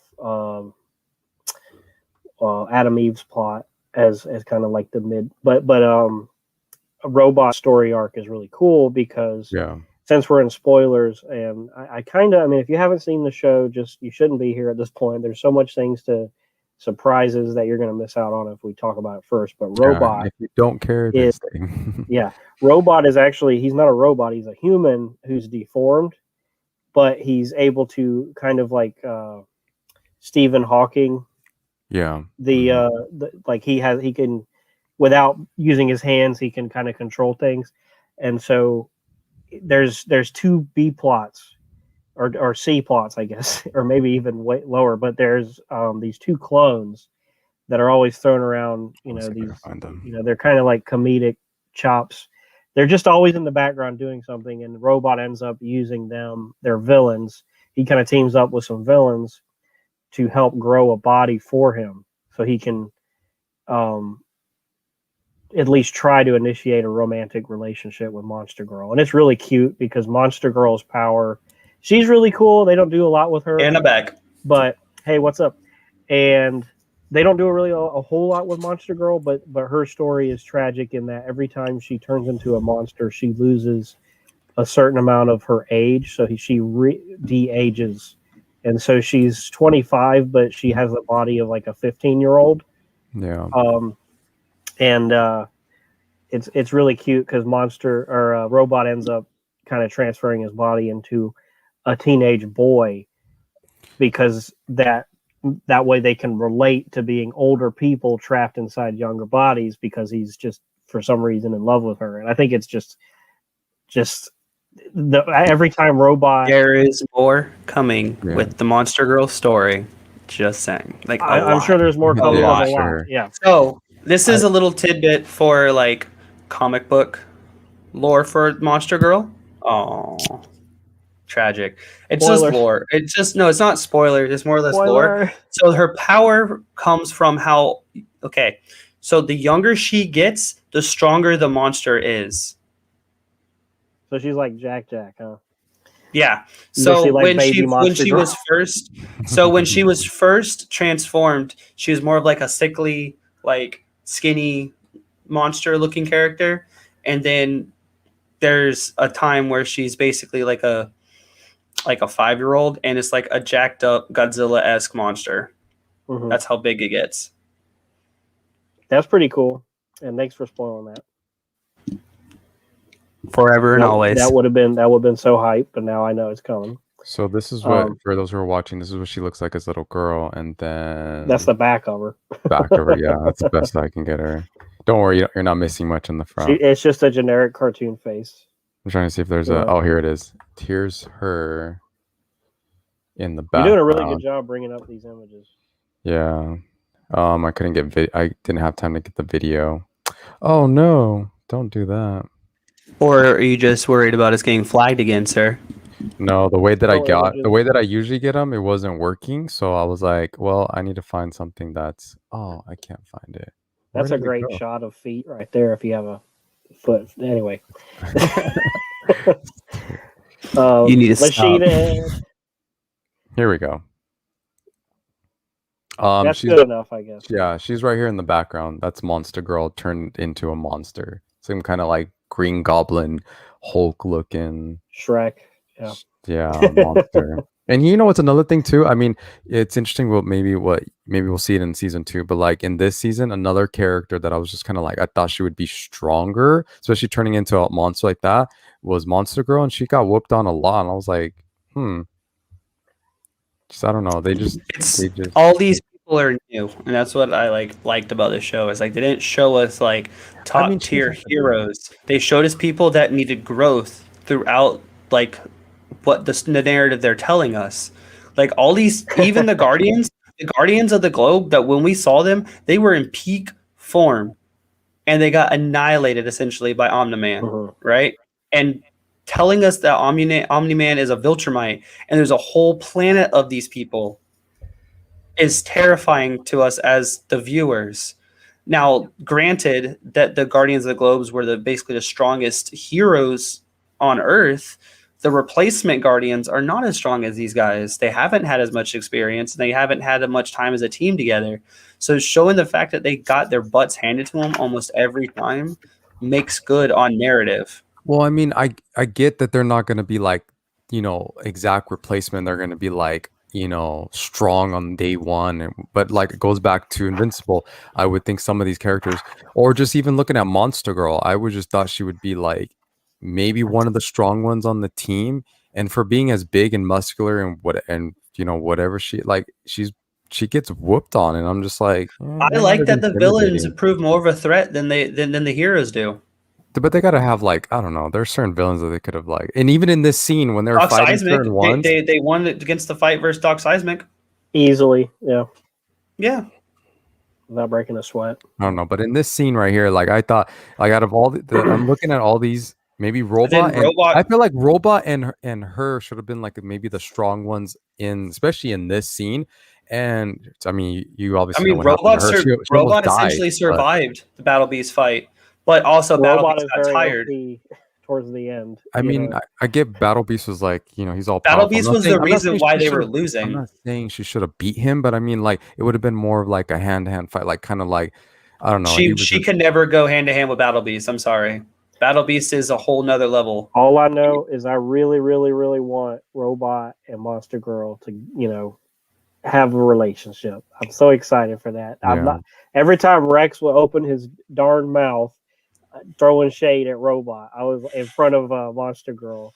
I was like, "You shut your mouth. You shut your mouth. That's my man's. That's my boy." That's But my I do hope, man's. because after Robot becomes a human, it's a different voice actor. So I hope that Zachary Quinto comes back to an extent to keep voicing him, because I really like his performance is really one of the they should have kept because the same voice. they changed the voice actor and again, this doesn't make sense either. So Robot uses Rexplode's DNA to grow a body. They changed the voice actor for his younger Rexplode, so he's like a 15-year-old version of Rexplode who's like in his 20s. Yeah. Instead of using Jason Mazzuccas to do like a younger version of himself, they got Ross Marquand, who played Red Skull in Infinity War, like the recast of Red Skull, to do his voice as a younger kid.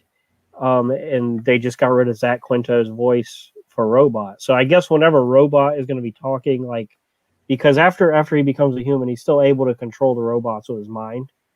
Yeah. So they're still around. Maybe they will continue to be voiced by Zach Quinto. But I really liked his performance, and I hope they don't, keep it away. Was Zachary Quinto? I can't remember Robot's real name for the life of me. But was he like the deformed Rudy? What was he Rudy as well? Hmm? Or was it the guy who Yes, played? he was a deformed Rudy. Rudy. Mhm. So he voiced the Quaid, start the reactor. He voiced that guy. Okay. The deformed human. Black Samson, really funny. Really cool. Yeah, he was really. Don't make him mad. Yeah. He's got a short fuse. Really good character since he's on the screen. But he's also original Guardians member. Really liked Titan because Mahershala Ali, if you've ever seen Luke Cage, he plays one of the bad guys in the first season, and he's kind of like this gangsta kingpin. He's not the kingpin, but he's kind of like this mob boss. And Titan is a sympathetic villain, which they do very well. They do a lot of sympathetic villains, and he's really built out. You care for him, and that warehouse scene that he had was really good, like really well done. Like the reintroduction of Titan in his own episode. Yeah, that was really like. Then when Invincible has to fly him, and he's just like, "This is a bull." It's just flying. he's just carrying. Katrina's asking the Who. You'd have to clarify. I don't know which one you're talking about. Here's Titan in the warehouse scene. Yeah. He's a Titan. He's a character. He's voiced by Mahershala Ali, and he's just a fantastic actor. He's supposed to be Blade in the Marvel Blade. That's exciting. But I heard that's PG-13 though. So, we get what we get. He's a great actor. He brings a lot to this character. He really does a good job of showing Invincible there's another side, even though he has his own agenda. There's another side, and it goes back to what I was saying earlier when he ends up helping Titan, thinking he's a good guy, only so he can strengthen Titan's hold over the city as a mob boss. everything Invincible does that is seemingly heroic has consequences. Yep. And I really like that. Yeah. That's where it comes from, where I said he's like a naive rich boy who's had everything given to him, so he doesn't know what's good or bad. He just blatantly knows says what's that. given to Titan him. blatantly says that. He's like, you're just a rich kid from the suburbs. From the suburbs. Yeah. Yep. And he is. He's exactly what he is. So, and he won't admit it. And then for those who are watching, Titan he's kind of like a rock kind of person. He can he's not a rock person. He's able to encase himself in a rock shell. And he's not altogether evil because like there's a scene where he's a thing doing something. He's a thing. And he's like, yeah, exactly. A thing is a rock. Not encased. He can change rock too. He's more like Colossus, but with rock. Yeah, exactly. No, actually, that's more. Yeah, okay. Because he can change back and forth. But I love it when he breaks into this thing to steal something into like I don't remember what he's breaking into, like a lab, and the guards start pointing their guns at him. He's like, "Is your job worth the low pay you're getting, or do you want to just fire your guns in the air and say you tried to stop me and didn't, and then we can all have our lives and all of us will be happy?" Yeah. And he gives these guys a chance to surrender, and he doesn't just automatically kill them. So he's not like he didn't kill the little kid gangster that shot him in the face as well. After he said, "Get out of here," he shot him in the face anyways. You said, "Run now," basically. Yeah. It's a lot of gray area in this show, especially with the gray on the rock. But realistic. It's realistic to like what would be in real life. Layered. Not some grand like scheme of things that DC is. And Marvel's just a run around happy show until Thanos decides to snap his fingers. Well, Marvel is getting realistic too, but it's just the stakes are always taken forever. The stakes are always lower because there's never any like extremely bloody situations. You know, it's all the stakes rise when you can say the same thing about most of the DC stuff if you want it. Exactly, I can too. You can keep yawning all you want, Alex. Does the show leave you hanging? Yeah, it leaves you wanting more. Doesn't really leave you hanging, but it leaves a you lot of wanting stuff more. unresolved. But it doesn't leave you with like the questions you're asking, like plot twists will do, where you're like, oh, I need to know the answer. They don't. It's not like that. It's not like they make you want to know something and then they don't tell you. No, they tell you everything you need to know. And they give you the starting points for a lot of B plots that you're like, okay, this has more to it. Yeah, the plot twist happens episode 1, and that plot twist is resolved at the end of the season. Yeah, the show doesn't. I think for me, instead of it leaving me hanging, I think at the end of the season, it just goes back to what I've been kind of repetitive saying is that Mark, I didn't feel satisfied going into season 2. I know you know like the comics and everything, but like it just didn't lead me to where I'm like, wow, I can't wait. You know, like I think he's going to be able to handle some of these new threats in the next season. I feel like I'm like questioning, is he going to get whooped again? You know, like season 1 or episode 1 of season 2, is he going to be in the ground bloody back in the hospital recovering? And I get he's supposed to get stronger and stronger, but I'm just like, in regards to that, like it kind of left me like a little. So my question to you, Alex, seeing Mark fight his dad when he wasn't pulling his punches towards the end, if he went back and fought the Flaxans again from that point of when he was fighting his dad at the end, do you think he would not be able to beat the Flaxans? Because I think he would be able to wipe the Flaxans out. I don't see it, especially if the Flaxans are getting more advanced in time. Like, no, the Flaxans are gone. I don't know if you remember, but Omni-Man went and just destroyed their entire race for the. No, he didn't destroy the entire race. I know, but he made them easier for another Viltrumite to come and conquer. That's what his whole purpose was. That's like all he did. He just. Yeah, it just the montage of him just wrecking everything. I was like, oh my god! But Mark from when he fought Omni-Man, if that Mark was there the first day the Flaxans invaded, that would have been a very different story. Like you see the progression of Mark. It's just personality wise, yeah, but not superhero power, strength, and all that other Each time stuff. Mark fights somebody, he's stronger than the last. Mark didn't lose to Titan. Mark won against Titan. Titan wasn't fighting Mark. Really? Mark fought Titan in his You talking about homemade right in the suit. beginning? Yeah. But see, I don't think Titan was trying. Mark also, every time little laser beam showed up, he beat him. Like Mark is beating people, but he's not. He's a 6 months. He's a person who's had his powers for 6 months. I don't want to see somebody who's fresh on the block superhero whooping up on a S tier, A tier, B tier villain. Like I want him being able to fight like D tier, F tier villains and then work his way up. If a tier villain comes out of nowhere, aka Battle Beast, actually he's an S tier hero. He comes out of nowhere, fights Invincible. Invincible's gonna get his shit wrecked. Yeah, I don't think the Invincible is the hero of the show though. I think it's the Guardians of the Globe are the hero, and Invincible is the guy who is just struggling with, his responsibilities that he's not ready for. And I think if you're wanting that, I think we're going to get a lot of Invincible still getting his butt kicked in the later seasons, and I'm okay with that. Yeah, I'm okay with that. If you're wanting the hype moments, I think we get them in spades with Robot and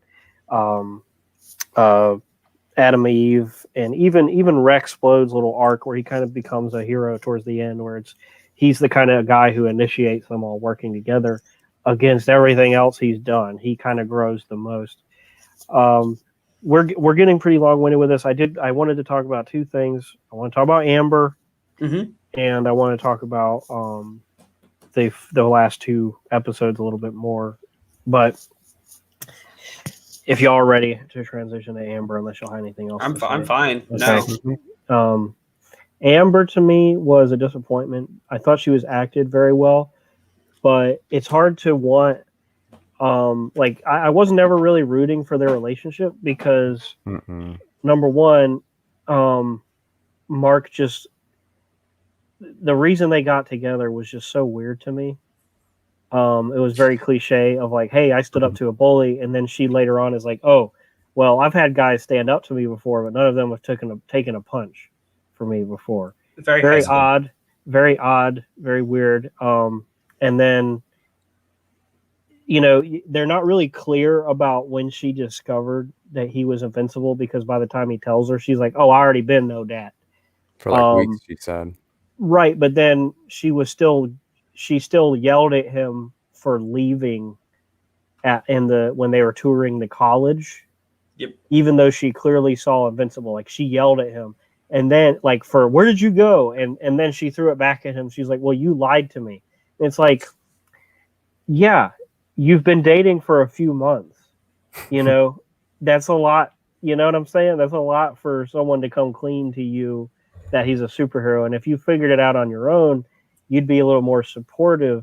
I just felt like she was very self-centered, and not just with Mark. She's clearly a good person. Like she does a lot of volunteering and stuff like that. And I think she kind of let Mark off the hook in the beginning a lot when she didn't know he was invincible. But just her like saying, oh, I knew you were invincible, but you never have any time for me and you lied to me, is like, well, you already knew that. I think it's like the age-old question of a hero is like, do I take my personal life first, or do I take my hero life first? And she's on the receiving end of it, and she's definitely one of those people who is being selfish, and she's like, I would like you to take your personal life over a hero life and not try and split the two together. Well, and not even address it with him until she's just like, no, I've had enough. She never gave him a chance. She never told him, hey, I know you're invincible. She waited for him to tell him just so she could be like, throw some drama at him, like, oh, you've been lying to me this whole time, so it's your fault. And she thought that her needs and her activities are more important than saving the earth or putting someone in jail that's literally out there killing people or causing problems. Yeah, like, here, come help me serve in the soup kitchen while I'm out there getting my butt handed to me, because that's what I'm doing. And here's the other thing. Okay, like you brought up some good points, Justin. Like she's she reacts the way she reacts, even though she knows he's invincible. But then the aftermath, like everything after much, she's just kind of like, you can see she's sad. She's thinking about him. She's watching him on the news. Yeah, pretty much. No, not typical of this universe. And then, you know? She's sitting there watching him on the news fighting his dad. And she's all like, like, okay, why are you so, you seem like you didn't care to be with him and you ended it, and then all of a sudden you're like missing him and you're watching him and you're caring for him, but then why'd you give him a hard time for being invincible? She's like, oh no, his dad is Omni-Man, he's gonna kill everybody, I should feel bad and go back to him. Only thing I think I could think of is, I mean, it's a superhero or like a person with powers. It's like, how does someone react to that? Like, how are you supposed to, like, deal with the fact that your significant other could punch an airplane out of the air? Like, how are you supposed to react to that? But they're teenagers. I know, that's what I'm saying. So it's a very teenager reaction to everything. Yeah. Here's the other thing about her too. She went out of her way for him. She's the one that planted the seed, gave him the phone number. He didn't go after her. So it's like you went had the effort to go after him. You find, like, you didn't know in the beginning. You gave him a lot of chances, and then when you find out he's a superhero, you don't want to give him any more chances. Well, and she's over here. Not only she's over here. No, she was giving him chances. She didn't tell. But she also was giving him points like, hey, there's got to be like communication stuff. But then, like, okay, you knew he's a superhero, so where's the communication of like, hey, you didn't show up for this and you kind of broke the trust, but let's work on getting better at being on time. No, instead of she's like, you had your last chance. Sorry, I don't care if you're a superhero. Games, dude. I mean, as much as I don't really, I'm not for the Amber Mark relationship. Yeah, I'm not really. But I mean, at the same time, I understand kind of. So like, she figured out he was invincible, right? Maybe she was being the smart person, was like, I'm going to keep this a secret because it's a secret identity. Maybe I'm not going to talk to you about it because I know about it. Maybe I'm going to let you open up and give it to me when you want to give it to me. And he never really gave it to her until like she finally was like, hey, like, I don't know what the heck is wrong with you. Like, think about it. So take her instance into college, for example. That's a perfect example of like her anger coming out about him not being there. Like, if he had came out to her then, she would have I'm sure she would have been a more acceptable for what happened. But no, he ran away. You know what else is odd to me? Is that Omni-Man towards the end is teaching his son a lesson, is showing him that, giving him them hands. Yeah, he's showing him how humans are so beneath him and how they don't matter. It is really strange how his dad didn't kill Amber first, like, just to be like, I can take it away for like it just seems like something he would have done, but then leaving it ambiguous at the end. The last point I wanted to touch on is that there is, despite his best effort and what is the point of this whole season, there is some humanity to Omni-Man. So they're exactly deep down, that's what I was going to say. He probably didn't kill Amber because he actually cares to an extent. And that, oh God, Katrina, but that's not really so what's his name? Mark is running away all the time. Anyways, he just wants time. I mean, I don't know. I don't think he would have ran away. And it's something you should watch the show for, more or less, Katrina. Like, I think these aren't really answers that we can give you without you watching the show, and you can understand what we're coming from about what happens in the show. Like, granted, it is very like man versus women, like stereotype, but haha, funny. But it's definitely something that you need to watch to see what's going on to understand what we're talking about here. I just think it's so weird because Amber is written as such a mature human at the beginning, like a mature character, a mature person for a high schooler who is reacting to, because Mark is like fumbling like crazy over the phone and she is just so reserved and mature in the way she handles it, but then at the same time makes choices that a typical high school girl that doesn't understand her feelings. Not to hate on them, it's just what we all go through. That's what I like. That's what I keep saying about the realism and the grounding of everything. Like, Like there, tell me, guys, how many times in high school you met someone, male or female, that seemed really mature for their age, Yeah. and like they acted really pretentious, Justin, and they thought they knew everything, and they were like, yeah, this is the way everything should be, but then they did something really immature because yes, they are still a young adult or a teenager or an adolescent, and it makes and we don't usually right there. stay with our high school crushes either. You know, we that's hardly a thing that happens. We usually, that's like our experimental phase, and I feel like it's just the reasoning behind it. She just seems like, for what they've built her up as, where I was like, oh, I liked Amber at the beginning, but then how she continues to handle him, where she's like, it's important that you do this and this and this.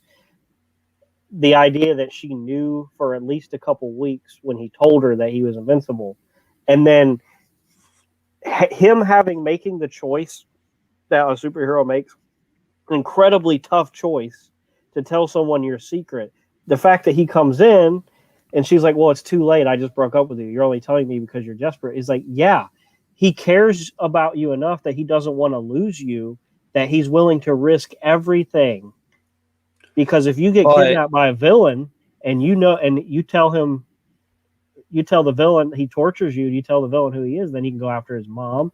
That's a lot. She's not really thinking that through. Like how, anyway.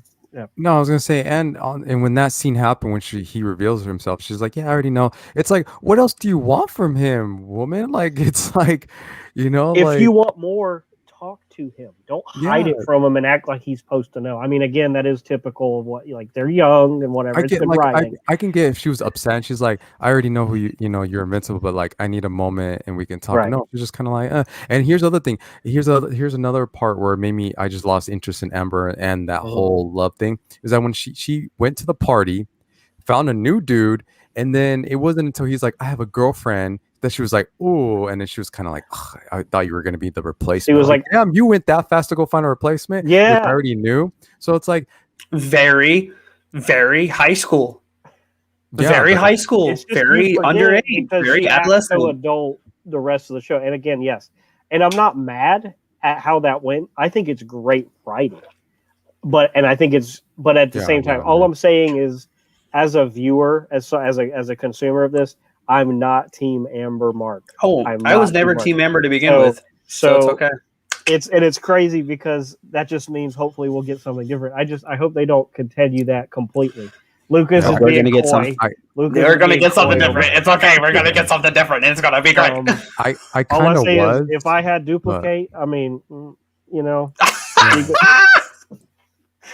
she gets split up into multiple people. I kind of cared for Amber, but then when I saw like how Mark and Adam Eve were like, how they were like vibing, and I was like, I think I like you guys. Not even if she wasn't a superhero, like I just like how they were vibing. And not only that, she seems more mature. Even if I feel like if they switched roles and she found out he was invincible and knew about it, she wouldn't have reacted the way Amber did. So I was like, you know what, Amber, Am I pointing right? This guy is onto something right now. Yeah. You can go back to that party and get with that dude because Invincible is way too good for you. Right. You were gonna you dumped him and you were replacing a superhero. And who knows if she knew at that moment? If she knew at that moment and she went with some lame dude at the party, like then go date trash. That's all. A college kid too. A college kid. Yeah. And it's like, and she's in high school. I just wanted to say, hey guys, now that you know that Mark is invincible, you should know that I'm Adam Eve. He's like, oh, you can make multiples of yourself. No, that's duplicate. That scene where she's just like, I'm special too, and people are like, nah, you're low tier. We don't know you, fam. And she's one of the strongest characters. Yeah. She's basically Scarlet Witch for that world, except scientifically. I love her powers. Except science driven, not sorcery driven. Atom Eve. I love her name. She's so cool. Yeah. The last thing I wanted to cover. The last two episodes, right, is what we're talking about? Well, the one scene that I was going to say, it's a testament to the writing that even after the carnage that Omni-Man causes in that last episode, when they do the flashback to him watching his son play baseball, and he's just like, this is a waste of time. But then because of Debbie describing what it's like to be human to him, he discovers the joy of being a father, seeing his son score a home run. And the fact that he was missing teeth then, and he remembered that because he had knocked his teeth out, that's really, really dark. But the fact that that came to him, it made him hesitate. And then he asked Mark, he's like, what are you going to have after thousands of years and everything's gone? And he says, I'd still have you, Dad. Which shows that despite everything, he still respects, to an extent, his father. He still loves his dad.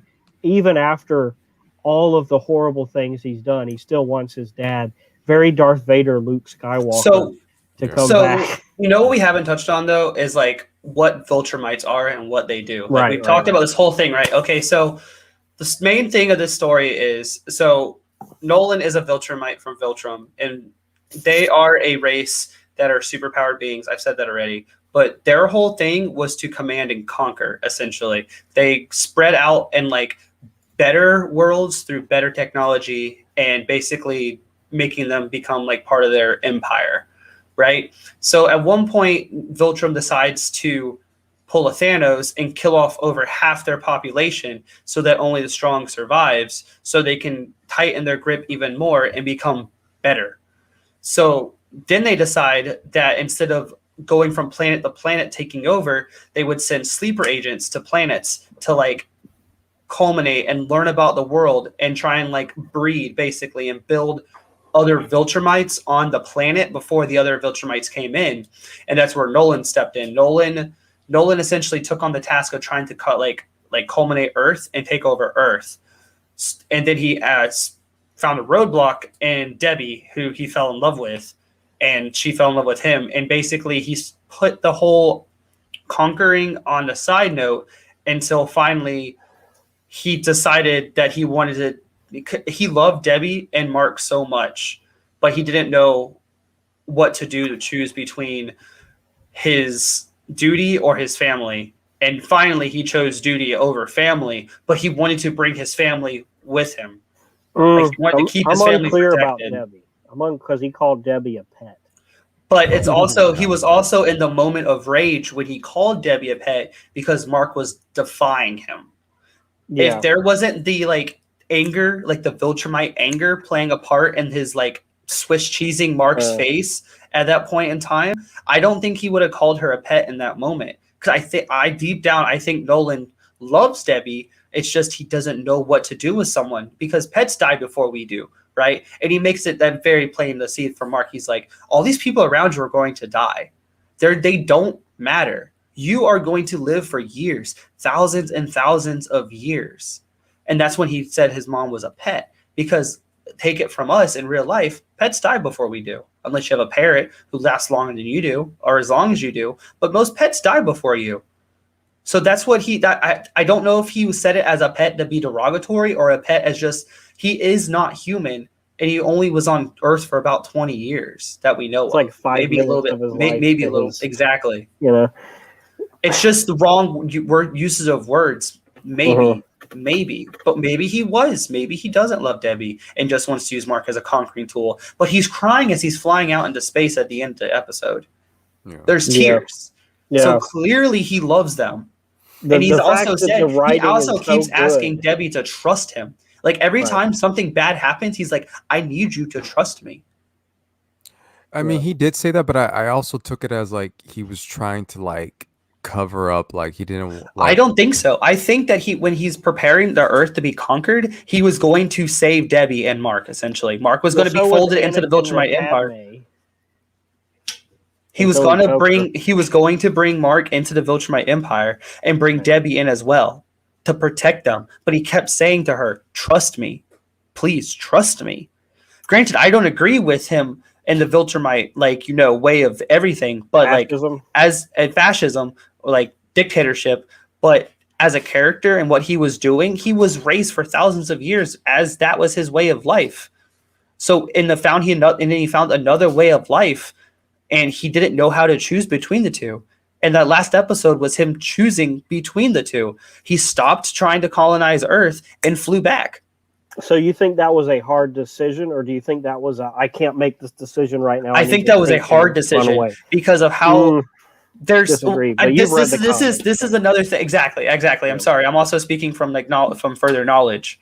Yeah. But even in the show, if you just look at it as a show, like the sole fact of it, like the thing that like it's a very weird animated face, but the face he makes when Mark says, "I'll still have you, Dad," like the face he makes. Like that's him like trying to like break the coding basically of what he's known for years as a Viltrumite to like love and like deal and be an Earth, like be part of Earth. But it's so hard for him to do that because of what and the he fact is. That touched me. It touched me in that moment, even after seeing all the destruction. It's like, no, I want you to come back to the light. I want you to be a father. I want you, even though you killed probably like 500,000 people in like a second or whatever, however long that was. Yeah.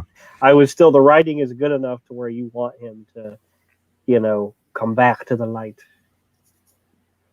Sorry, that was a little. I'm sorry, that was a little ramble because I do love like. I like hard decisions. I like hard decisions, and it was definitely the showing of a hard decision. Like he was friends with the Guardians, but he knew the Guardians would be a problem if Viltrumite came in. And the Viltrumites, if they invaded, would probably do worse to the Guardians than what he did to the Guardians, if that makes any sense. He basically mercy killed the Guardians who were his friends. He didn't kill anybody else either. Notice that? Like all these other villains and stuff, he kind of just like tossed to the side and just like, okay, you're alive. I'll throw you in jail. Well, they're not a threat to the Viltrumite. Exactly. So, and then like all these major level. Sorry. That Cecil has where he's like, I think he's talking to Debbie and he's like, he's not happy. Nolan's not happy that the son's rebelling, but he's going to find out that's what human teenagers do. Because that's exactly what he's doing. Exactly. With his father, it's like another one of those like showing like humanity matters in comparison to the other alien races. If Nolan had went very it reminds me a lot of Guardians of the Galaxy 2 with Star-Lord and his dad Ego. Very similar kind of dynamic there. I definitely like that. It's because Omni-Man is, like we've said before, is a comparison to Superman. It's a very good comparison of like someone who's like knows his culture and what he's supposed to be doing compared to someone who crash landed on Earth and was raised by humans and is basically a human but with powers, right? Whereas this was a person who was sent to Earth for a purpose, knew what his purpose was, but his purpose changed when he met a human. So that's what I like about it's good writing, good characters, good show, good brain fart and brain mouth fart. I can't. My thing with the end of it, like how Omni-Man, his father, flew out to the galaxies. I feel like now in season 2 or season 3 or whatever, whenever he returns, I feel like he's going to be siding with his son now, and I feel like they're gonna like work together, and then he's gonna be like. So I'm just kind of like, I don't know. I wouldn't say that like killed it for me, but I thought it would be like more of a twist. But I feel like that's what's gonna end up happening. Is just he's gonna come back, and then he's gonna be like, I don't know. He had some time to think everything out and his thoughts and his feelings, and he's like, you know what, I'm gonna go back for my son, for my wife. Hopefully they give me a second chance. And I feel like they're gonna be kind of hard to break Viltrumite coding, but we'll see. We'll see how the show goes. I don't even have like what's so great about the show is I have no idea what is gonna happen. Like I didn't have any idea. There was really nothing predictable this whole show to me. Like I wasn't able to predict, especially with like Titan turning evil. Like nothing. I was just like surprised with everything. And I obviously, if you've watched the stream this long, all of them have been spoiled. But it's one of those things. Was the big one for me. Right. I was just like, what? But I had a feeling Mark was gonna fight his dad, and then I knew his dad was gonna whoop on him, and I'm like, okay, now the question is he gonna kill his son or stop because of some kind of reason for love, and then that's what ended up happening. So now after I saw the last episode, I'm like, okay, he's gonna come back, and now he's gonna be like with his son and fighting Alex, on the new your threats. But predictions are close, but not always close, my friend. Stop. No, I'm just saying some of his predictions have been Ah. close and some haven't been close. So we'll keep it there. We don't need But- no colder, but it's really- colder, warmer. But it's I don't so want to from know. my take Stop. though too, like watching you, listening to you guys talk about some property that y'all have no idea about is really interesting. And I don't want to read the comics because I like how the show is structured, that it gives me those peaks and valleys, those reveals Mhm. in a way that's more, instead of accidentally turning the page and seeing the final thing where Omni-Man's crushing dude's head, you don't see that coming until it happens. And it's just so, I love that about it. And if we should probably wrap this up. I'm going to give the score now as 9.8 out of 10 because it's so close to a 10. I just really it's just inexcusable how quickly Mark just decides, oh, you must be controlled. I'm going to fight you now. Like it didn't make sense. That seemed It's very super. It's jarring. very comic booky. It seemed very jarring. It didn't seem like a natural progression from where he was at to, his reaction. Like the obvious Hey, Leslie, choice. how you doing? Hey, Leslie. The most likely choice you would have or response you would have in that situation would just be, oh, someone must be controlling Immortal, or everybody's fighting against my dad. I got to side with my dad because in real life, that's your dad. You're going to side with him first if you don't know what's going on. And his dad, before his dad explains to him that, I'm a bad guy, and Mark is like, then can make the choice not to follow him. He just immediately is like, who's controlling you? Stop, get out of my dad. It's like, your dad's been acting weird before, and you've never done that. So it just was really out of place, really quick, and it was like really bad writing, like inexcusable. Everything else, perfect. The things I don't like, it's not because of the writing, it's because the writing's good enough for me to care about it, like the Amber stuff. I think it's great that they're having this experimental relationship and everything they've done with it, and that I don't think that they're making good decisions because that's good character development. As long as they learn from it. Amber may be learning right from it. So we'll see where that goes. But as a first season, 8 episodes, a cartoon with 40-minute long episodes, like we don't ever get that. The fact that every episode kind of has its end credit scene, in the credits, and it's it's always like a cliffhanger of the next episode, and just how well they do so many different characters and storylines, where most of them get, just like we talked about Mortal Kombat, enough time to shine and grow. And yeah, it's top tier. I feel like I'm being a little generous for the stuff we're reviewing, but we're reviewing stuff that we like. So this is up there for me. 9.8 out of 10. I guess I'll go next, but 10 isn't high enough for me, honestly. So first and foremost, I'm an animation guy, and a comic book guy. So this is perfect for me because this is a comic book that not many people know about, and this is a pretty well done American Western animation. I'm sorry. A lot of weird talk coming out of my mouth tonight. But first and foremost, action scenes are amazing. Like beyond some of the best animated action scenes I've seen before. Right. They did a really good job at translating costumes from the page to the animation. The voice actors matched the characters brilliantly. Like if I was reading the comic book, I could hear their voices, as what I would be hearing. J. Jonah Jameson. J.K. Simmons. J.K. Simmons blows the role of Nolan out of the water for me. Yeah. that's like my favorite voice cast for the whole show. Like, I want them to keep doing non-traditional, non-well-known stories and characters and comics to bring it to the masses. There's a lot of things that I want to see myself as a personal like lover of like novels, graphic novels, etc. There's stuff that I can name off a million times over, but that's Sandman, the Redwall series, for instance. Like that's just a lot of different things that could be done with this style of adult storytelling and animation that you can't do in live action. And this is definitely a showcase of what you can do. You could do this in live action. Not as well. It would take a lot of more money. Not as well. I don't think not as well.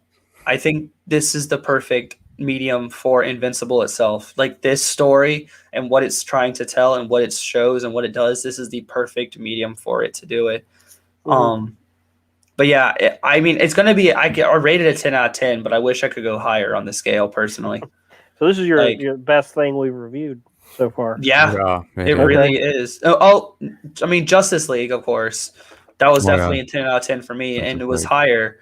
But, and like the notes but this show, I think, is a little bit better than Justice League for me. Like, actually thinking about this could be the highest thing we reviewed. Like, the notes it hits, the story arcs, the story that they're telling, the Easter eggs that they tease for future things, the fact that they paid so much homage to the source material, but making it still new and fresh and fitting for like a episode, like a serial episode like story. Mm-hmm. Brilliant. 10 out of 10 plus. Well, ladies and gentlemen, boys and girls, I guess it's my turn to give a review, rating, score. I'm just going to go automatically like 10 out of 10 for this season and for this. What? Yeah, because even though there were some things there was unsatisfactory in, like I said, Mark, he was developing in personality wise, but powers and all that, I didn't see it. So maybe, I mean, they could have worked better on that. I was okay. So you're leaving room for them to touch on that. Yeah. I understand Amber. She was one that I just didn't care for. She annoyed me, and I was like, she's kind of a waste throwaway character. But I understand they were kind of giving Jake as well. Yeah. I feel like she was just there to kind of like just to add like the drama and the kind of the teenage life and what it's like when you're dating in that time. Katrina's so right. You and your Mr. I can't go anything lower than a 9 or an 8. Well, I've been kind of like that up until like Godzilla v Kong. Well, let's see. But we've been just reviewing great stuff. Is what we're doing. I think Kong versus Godzilla, I think I gave that almost a 10. Mortal Kombat, I think, was a 10. Yeah, so it's just like, anyways. I loved what they did with the different characters. Like I said, there was different characters, and they gave them enough time and backstory to kind of learn, like from Robot to like Adam Eve, and then Vincent still be focused on Invincible and his father and the relationship and all that stuff, and even some screen time with Debbie, and like I like how some of the things going on with Cecil, like it just didn't seem like it was smooth. The pacing was smooth. It wasn't like, it didn't show Cecil and all of a sudden Invincible and then Robot. And you're just like, what? Like, you guys, you're throwing so many stories at me. Like, can you focus on one? No, it was just done right and perfectly, and it was just smooth, you guys. And then, like I said, going back to like the actors and actresses that they chose, the voices just matched the characters. There wasn't one particular character where I was like, oh, they could have picked someone better. And then the animation just looked beautiful. Like there's certain scenes, like the scene when Omni-Man went into the portal to go teach the what are they called again? The Flaxens. A lesson. It was like Earth to Light. Like that scene, I think that was like one of my favorite scenes. But it was just done so, like, it was just beautiful. And then like it had some shadowing done, and then like the different like cut scenes, and then like the comic. We didn't talk about the music.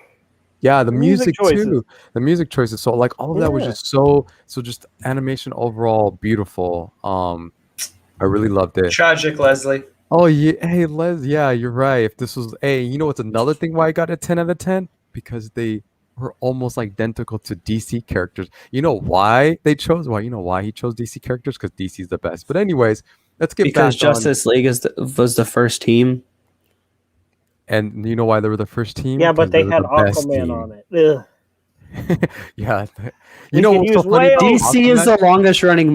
DC is out of the two big names is the longest running comic book property. Therefore, almost all characters are a parody or a satire of a DC character. It's not because they're the best. Because It's they're the because they best. came first. Yeah, they were the first and they were the best, and they're still rolling. They're still rolling. Anyways, you know, I was going to kind of I going am back to triggered, but Aquaman. I'm Um, containing. for any of you guys who Containing. watch it or what, I don't think there's a picture of him, but like there's a guy that's supposed to be like Aquaman, and he's just a fish. But there's a scene where he's just sitting on his throne. He's just like, and his watch goes off, and he's like, "Oh, finally some action!" And he gets all excited, and it reminds me of like. It reminds me of like watching like the older Justice League and just thinking of like Aquaman. When people think of Aquaman, they're just kind of like he's boring and he's just like in the like what's so cool about Aquaman? So just that scene was kind of funny because he's just like, you know, like oh I don't have nothing else to do, and he's like yes, finally some action, and it was just it was Are so we gonna funny. have I have another to hour? agree with Are we you, gonna do but another disagree hour with of you. like Marvel VDC right now? In this Yeah, I know. 2-hour Yeah, podcast. No, we're not because Let's do it believe it or another not, time. Image Good Comics and Lord. Dark Horse Comics are better stories. So there's that. I don't know why we got to compare everything as like this group is better than others. Exactly. It's the characters. That's why I get a little triggered when Alex goes on his little This DC is I know he like- does. I because see I'm his a face. I'm I a see his comic face. book person. And when Yeah, you it's like- say it's like one thing is comparing better than the Xbox other, and PlayStation. It's like when you say Oh, one is better than the PlayStation's other, way it's a better. little triggering because all Yeah. stories are good. And if you look at this as a thing, this is a good story. As like some Marvel stories are good stories, as some DC stories are good stories, as some Dark Horse stories are good stories. I love when I trigger him, but I was just going along. I'm lines more of, contained like, because I know I'm beating a dead horse. But anyway, I I don't was want to go going- too far down that rabbit hole because We don't. we need to keep this focused on. Invincible. I was just going along the lines of like I love that also is why I get it Oh. at a 10 out of 10 because I was just like, Yeah. oh, there's a Batman, there's a Wonder Woman, like what? Oh, this is my kind of show. But anyways, Yeah, and then they got bodied.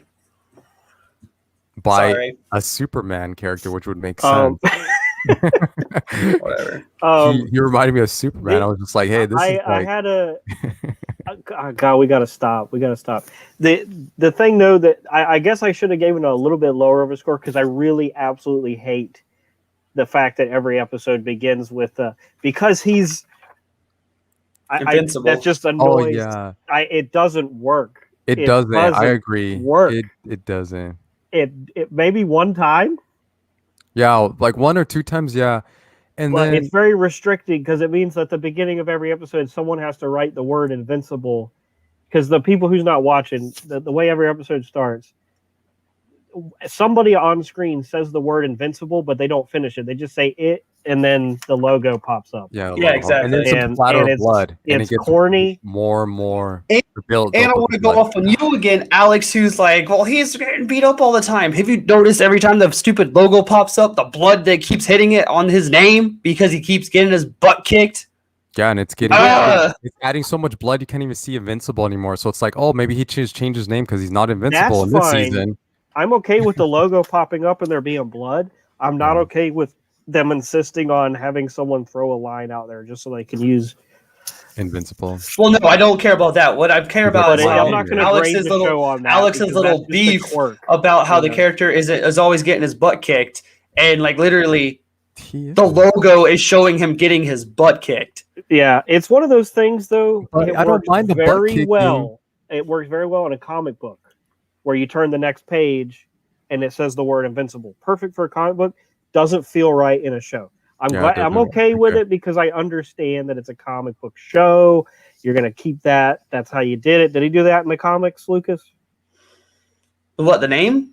Where someone Where will it's be like talking and then Invin- Invincible yeah. and then the Oh, No, I My think that's name just for is- the show. I think that's just for the Oh show. God, no. For the show. Okay, 2 out of 10. I No, I'm just kidding. I think. I never really paid attention to the logo all that much. I Hey. paid attention to like the visceral combat more or less when I funny. was younger. No, You're funny, Leslie. Yeah, you guys will start talking about lounge flies and stuff. Well, they're Anyways, going off at each other. but anyways, overall, like, what else am I missing? Not, yeah, Oh.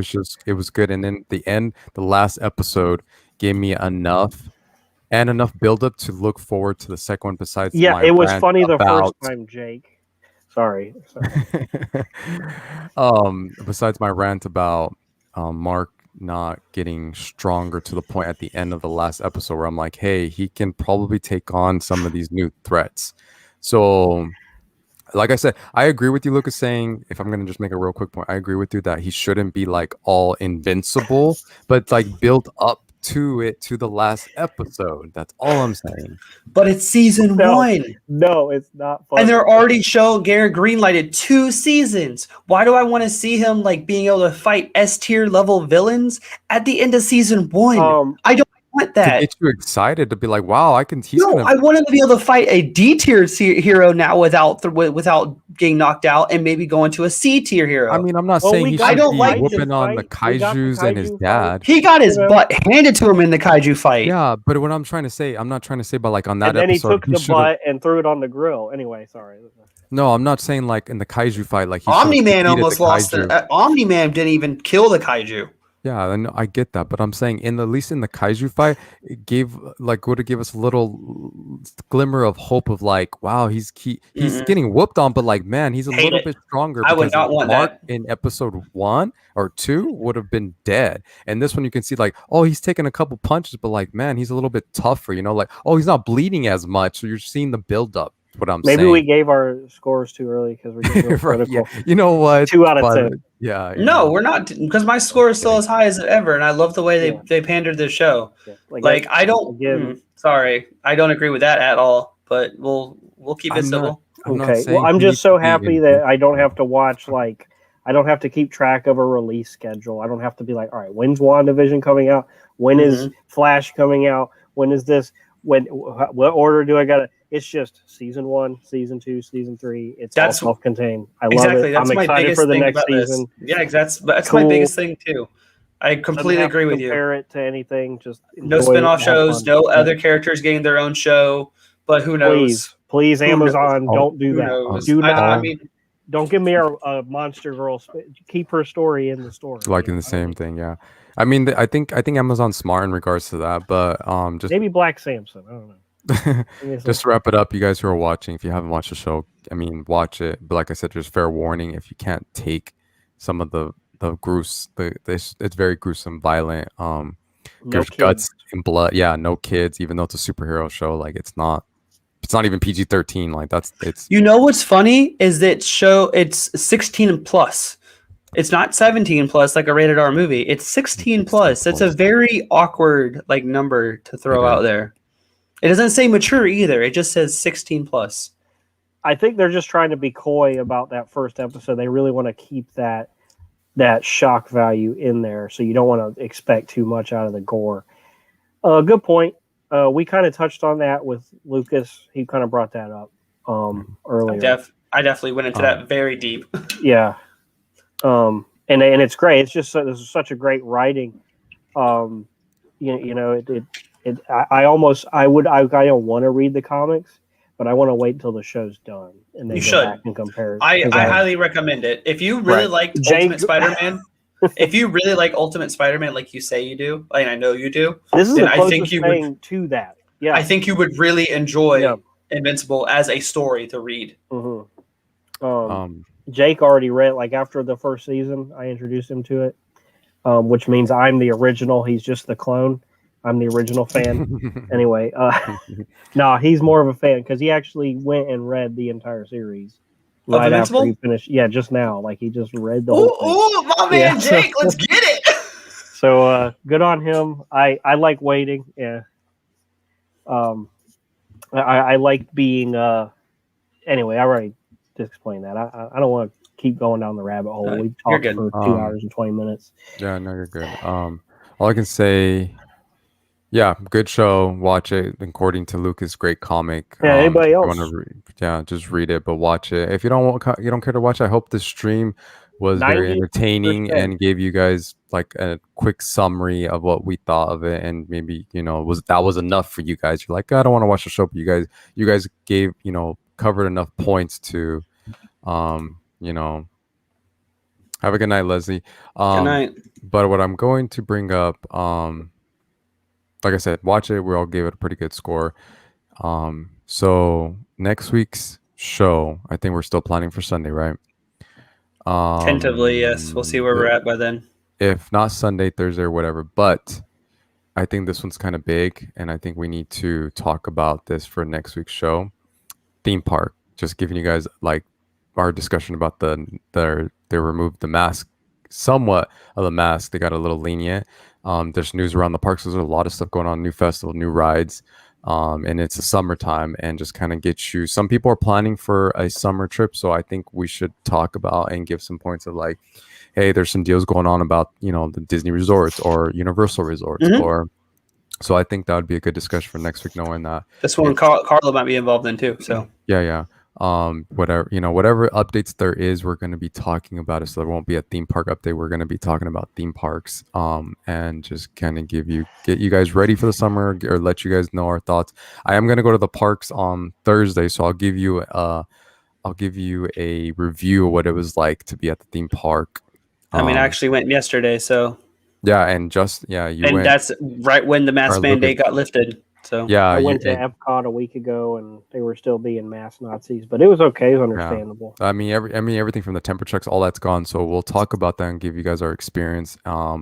Lucas, with him being at Blizzard Beach, and myself, I think I'm going to Epcot on Thursday. Make sure you have enough gas on your way there. Blizzard Beach was great. You might need a plastic bag for some gas. Yeah, and then we'll kind of talk about the story about gas. So if you're freaking out, like, oh, I'm going to travel there, but I heard the gas is running out, we'll talk all about that. Gas is fine. We're fine. But yeah, you guys, that will be for the next week's show. But this one was a fun show, like I said, or fun. Yeah, watch this Invincible show. Next week we'll be talking about theme parks. Jake said he went on Wednesday. Nice. Well, hopefully you'll be on the show next week and kind of tell us your experience and all that stuff. But yeah, you guys. So that's what will happen next week. Sorry, I'm reading something. My town didn't run out of gas. There was only one station. Yeah, that for those who are watching there, yeah, they kind of got. We should be back with everything. Yeah. Unless people are just going to be stupid. Yeah, we're back. No, I haven't seen anybody stupid. I haven't seen nobody stupid since that last Thursday. Yeah. Yeah, actually, that was the last time I saw a woman loading up a bunch of yeah, so we're canisters. Yeah, we're good on gas. Real quick. Now that we're on top of the gas, I know this is Invincible, but I saw somebody line their trunk like rednecks do for making it into a pool. Don't be killing all our redneck audience, target audience. You don't want to. It's fine. It's fine. I'll get inside of the back of a pickup pool. It's fine. But they did that to their trunk of their car and filled it with gas. So what? How and why? You are a moving bomb at that point. Yeah, and then it's going to be spilling, right? Yeah, and we're in Florida. That trunk gets hotter than your car does. I didn't see that, but that's some. I saw it. Another level. Stupid. Like in person. Saw it. They were just filling up their truck bed. I was driving past a gas station and they had not the truck bed, the trunk up inside of a car like a sedan. Are you sure they didn't have a canister inside? No, it was lined. And it was being yes. Did someone call the cops on them? I don't know. Did you call the cops on them? It was not my place. Yes, it is. Someone gonna die. I am not the hero of St. Augustine. I am not the hero. I am not the hero St. Augustine deserves nor needs. He's an accomplice. He helped them I am not the hero St. Augustine deserves nor needs. He's the Joker of St. Augustine. He was laughing as he watched that. Yeah, I'm just like, these people crazy. He's like, the madness. Yes. You didn't even get a photo? Wasted opportunity. Get out of here. Get out of here. Anyways, guys. Well, great stream. Thank you for joining us. On that note, if you haven't already, hit the like and subscribe button and turn notifications on to make sure you get daily content from us if we do daily content. If not, whenever content gets put up. and follow us on Instagram because we will post updates about time changes or different topics on Instagram in our stories. And with that being said, and one more thing coming out pretty soon. I should have my own YouTube channel called Pretentious Pop Culture. Yes. I don't know when that's going to be. Probably next week. I'll have my first video, depending on everything. But it should be really cool. I'll probably have them as guest stars on other topics if they want to join, and we'll all be here as a wonderful little trio doing our content. Yep. And for those who are watching, Justin said his first vlog would be about taking as much gas from gasoline stations and filling up the trunk and seeing how far you can get away with it. That's a great first video. We're going to do a free raffle, 2 canisters of gas free to the 100th subscriber. So just, tell your friends. Cans, one for the car, one for the home. And you can lift weights with them too, because you're not going to need to use it in your car because, you just... Oh my gosh. Anyways, because his first video, how much, I'll just click on it, how much he loves the movie Up. Oh yeah, we need to do our Pixar top 10, top 5. Oh yeah, we're supposed to do that. We'll do that. Yeah. We'll probably do that on the next one. And it starts right now. No, you know what? Actually, you guys looking at the schedule for segue into part 2 of the Invincible. Welcome to the top 10 Pixar, everybody. Pixar, we'll plan that one for June, you guys, because next Sunday is the one we're gonna do, and the Sunday after that, Cruella comes out on Friday, and A Quiet Place 2. So that's Cruella, 2 movies. A movie everybody asked for. Yeah, but I want to see. Yeah, those 2 movies we're gonna have to do a review on. So we're gonna have to do You're, one. You're gonna make me watch Cruella. Okay. I am gonna make you watch Cruella. We're gonna go see Cruella. That's very Cruella of you. Cruella. Oh, that's the Cruella-ist. I'm sorry. Well, let's watch a movie about a narcissistic animal abuser. And A Quiet Place 2. That's the other one. But other than that, yeah, we'll do it in June, you guys. So for those who are looking forward to the Pixar thing, maybe we'll look at June and see, because there's some movies coming out in June, so maybe it might be a midweek one. But anyways, on that note, always be yourself. Unless you could be Batman, then always be Batman. Not Invincible, because he gets his butt whooped more than Batman. Yeah, don't be. Invincible. See ya.